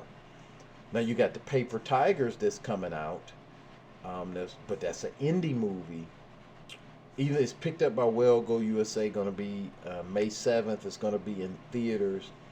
Well, we got to see what that means these days. But it's going to come to video and be in theaters. That still has that, but they're few and far between. You know, that's what I miss about there's no diversity of action movie anymore. Yeah. Like, it was those old martial arts movies. You can see why Zen had him kicking the coconut tree. You see that unfold. You see why he had to do all this type of training for the fight with Tong Po. Now you have some movies like that. They end up coming to Netflix. They end up coming to VOD. But I really miss the days when they were at the show on the marquee next to like a Rambo or a Commando or one of the bigger name action movies. You don't have that no more. It's outdated in that people just don't want to see it because they're getting their martial arts fix physically. The fight scene fix from regular movies, from Marvel movies, DC movies. Everybody using martial arts, but the atmosphere of the martial arts movie is not there. What you have now, because it's popular, is the atmosphere of the MMA movie. Now, many of them don't come to the show either, but they've replaced the martial arts movie with the atmosphere of you got the gym, the coach in the gym. Usually, the dude has some type of personal problem that he's using the MMA to either battle his demons or MMA, the MMA promotion world or whatever is the problem, which is cool because let's face it, that's what's popular now.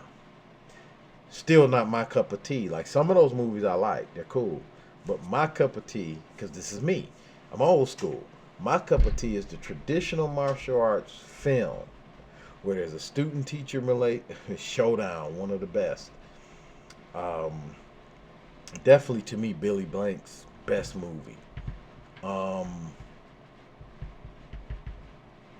What's missing for me as an old school dude is the martial arts atmosphere, student teacher relationship, all the hardship that the student goes through in the training. You see it pay off later in the movie in some type of fight or in mentality. That's my preference. Although I like action movies that have none of that, but I'm talking about my preference for martial arts movies. I miss the martial art movie at the show. I miss seeing a commercial where it's a martial art movie at the show. I remember, and I'm sure you do, I remember getting so excited seeing it. It's like another martial arts movie coming. I gotta see it. Don't have that anymore. Yes, you get excited when it's gonna come to video. Of course, Mortal Kombat is exciting, and this, that, and the other. But even those are few and far between. You know, just a different time, man. Different time. We in a different time. That's all I'm gonna say on that one. We in a different time. I miss those times though. To be honest. Yeah, Romeo Must Die.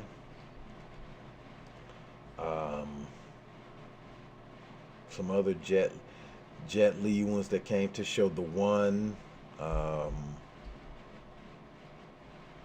starting to run again. What was the one with Jet Li was in it? Unleashed. What was the other one Jet Li was in? One of my favorite Jet Li ones. He was in France. Kiss of the Dragon.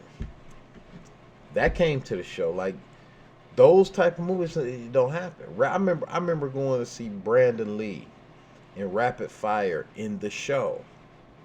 Yeah, the one where he fought the twins was Kiss of the Dragon. I remember going to the show to see Brandon Lee in Rapid Fire. Kiss of the Dragon at the show. Unleashed was at the show. That was 2004, 2005. Then they brought over Fearless and put that in the show.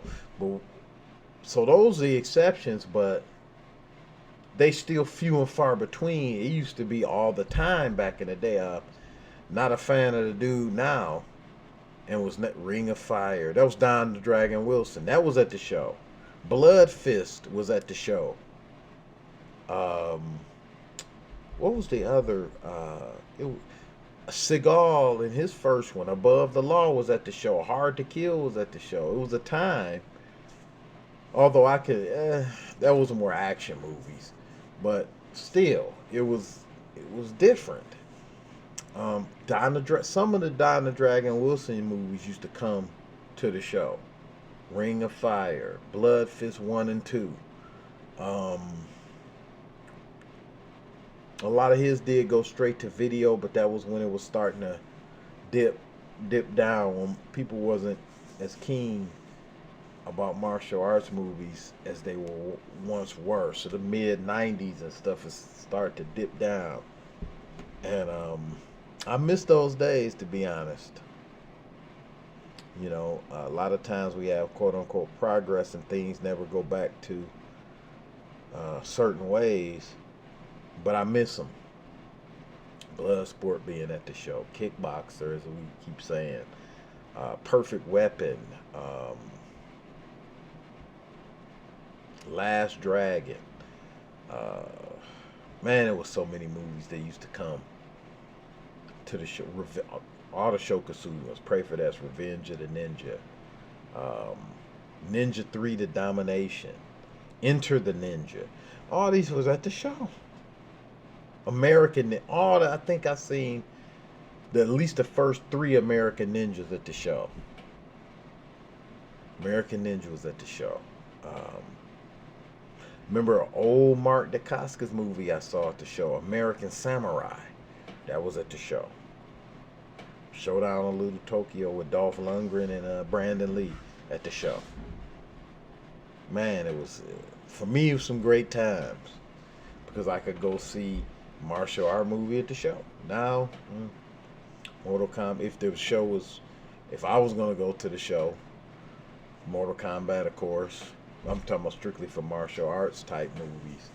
Mortal Kombat. Maybe Shang-Chi in Marvel will have more of a martial artsy feel.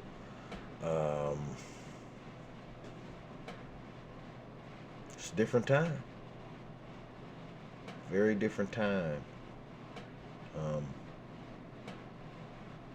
But on a positive note, we do have more VOD, video on demand. We do have more platforms for indie movie shorts, full length feature, just fight scenes. So in that way, it's kind of expanded because of YouTube. I mean, platforms like this. Yeah, it might cycle back. However, with the popularity of MMA and BJJ, I don't know if it'll ever be what I consider to be traditional martial art type movies, because the popularity of those things are the level of popularity that like Taekwondo, Karate, Kung Fu used to be back in the day. Now that level of popularity is MMA, BJJ, Muay Thai, stuff like that. That's the level of popularity that has was similar to the level of popularity that what was considered traditional martial arts had back then. Kung Fu, Karate, Taekwondo, Judo, Japanese Jiu-Jitsu, all those things that were there. So it could. I mean, never say never. It's just, nothing against those arts. I'm talking about strictly on a entertainment movie level. You got people who want to see what's popular. UFC is popular. Well, I ain't the target for most of this crap, but I'm not the target audience. But I shouldn't be, man. I'm old school. I'll be 50 in a couple years. I'm old school, man. I love it. Still waiting for your t-shirt. Which t-shirt? I'm old school. Oh, I know now. Yeah, I gotta make some up. I'm old school. I don't apologize for being old school either. It's nothing against this stuff. Some of it I could watch. Some of it I enjoy. Some of it I don't. But as far as my martial arts entertainment, I'm old school mostly, or something that appears in a vein of old school, and it doesn't have to be exactly like old school, but the vein of it. Like, for instance, a newer movie, Never Back Down 2 and 3. They were in an MMA world, but because Michael Jai White made them, they have a martial artsy feel more than an MMA feel to me, even though it's evolving in an MMA world. So, some Scott Adkins film, Boyka, the Boyka movies. I enjoy the action, although to me they don't have a. But part 2, Undisputed 2, did have more of a martial artsy type feel, even though it was in the jail and like new type MMA choreography. Well, not really, but wasn't traditional. But the Chambers character had the old dude that was kind of his teacher, and he had that bad guy to overcome, and so those type of movies, yeah. But look who's making those, or in those. Isaac Florentine, the director of Undisputed 2. Did he direct 3 and 4? I think he did. But Isaac Florentine is like a 3rd or 4th degree karateka black belt. So he has that type of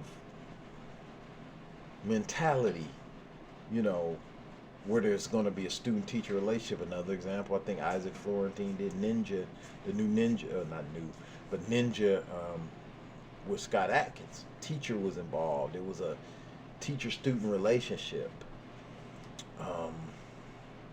But that's Isaac Florentine. He's a martial artist. He's a traditional martial artist. He's a 4th or 3rd, 4th, or 5th degree karate black belt. So those have that type of feel, even though they may be set in a more contemporary MMA or just martial arts environment. It's contemporary. They still have that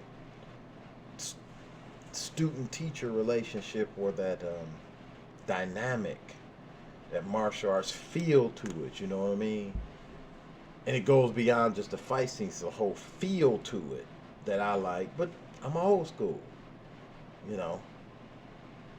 I couldn't fake being old school if I wanted to. That's my preference. So we're at the 2 hour and 18-minute mark on this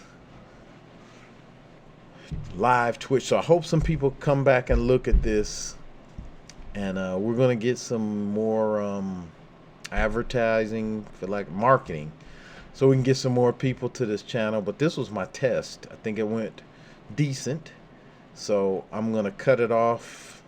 I'm gonna thank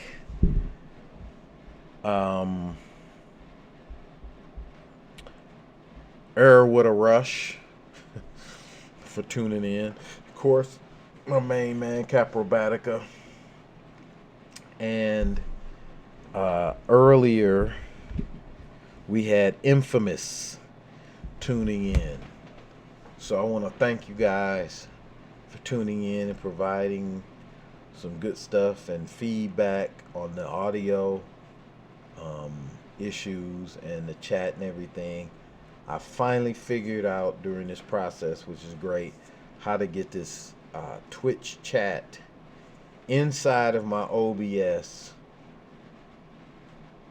so I don't have to keep looking at the phone or going from screen to screen. So I thank you guys for that. It's getting past my bedtime. I'm gonna sign off. Thank you so much, brother. And let's talk off on a real tip off of this tomorrow at some point, man. Let's catch up off of this tomorrow. So thank you for tuning in, and I'm about to go to sleep. Ultraman thanks you too. So I will talk to you tomorrow, and good night from Film Fan Dojo. We out.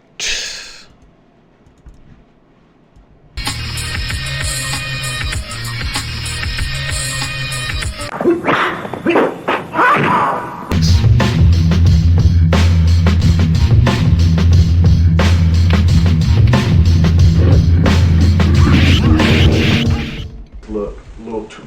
Wan Bao Qing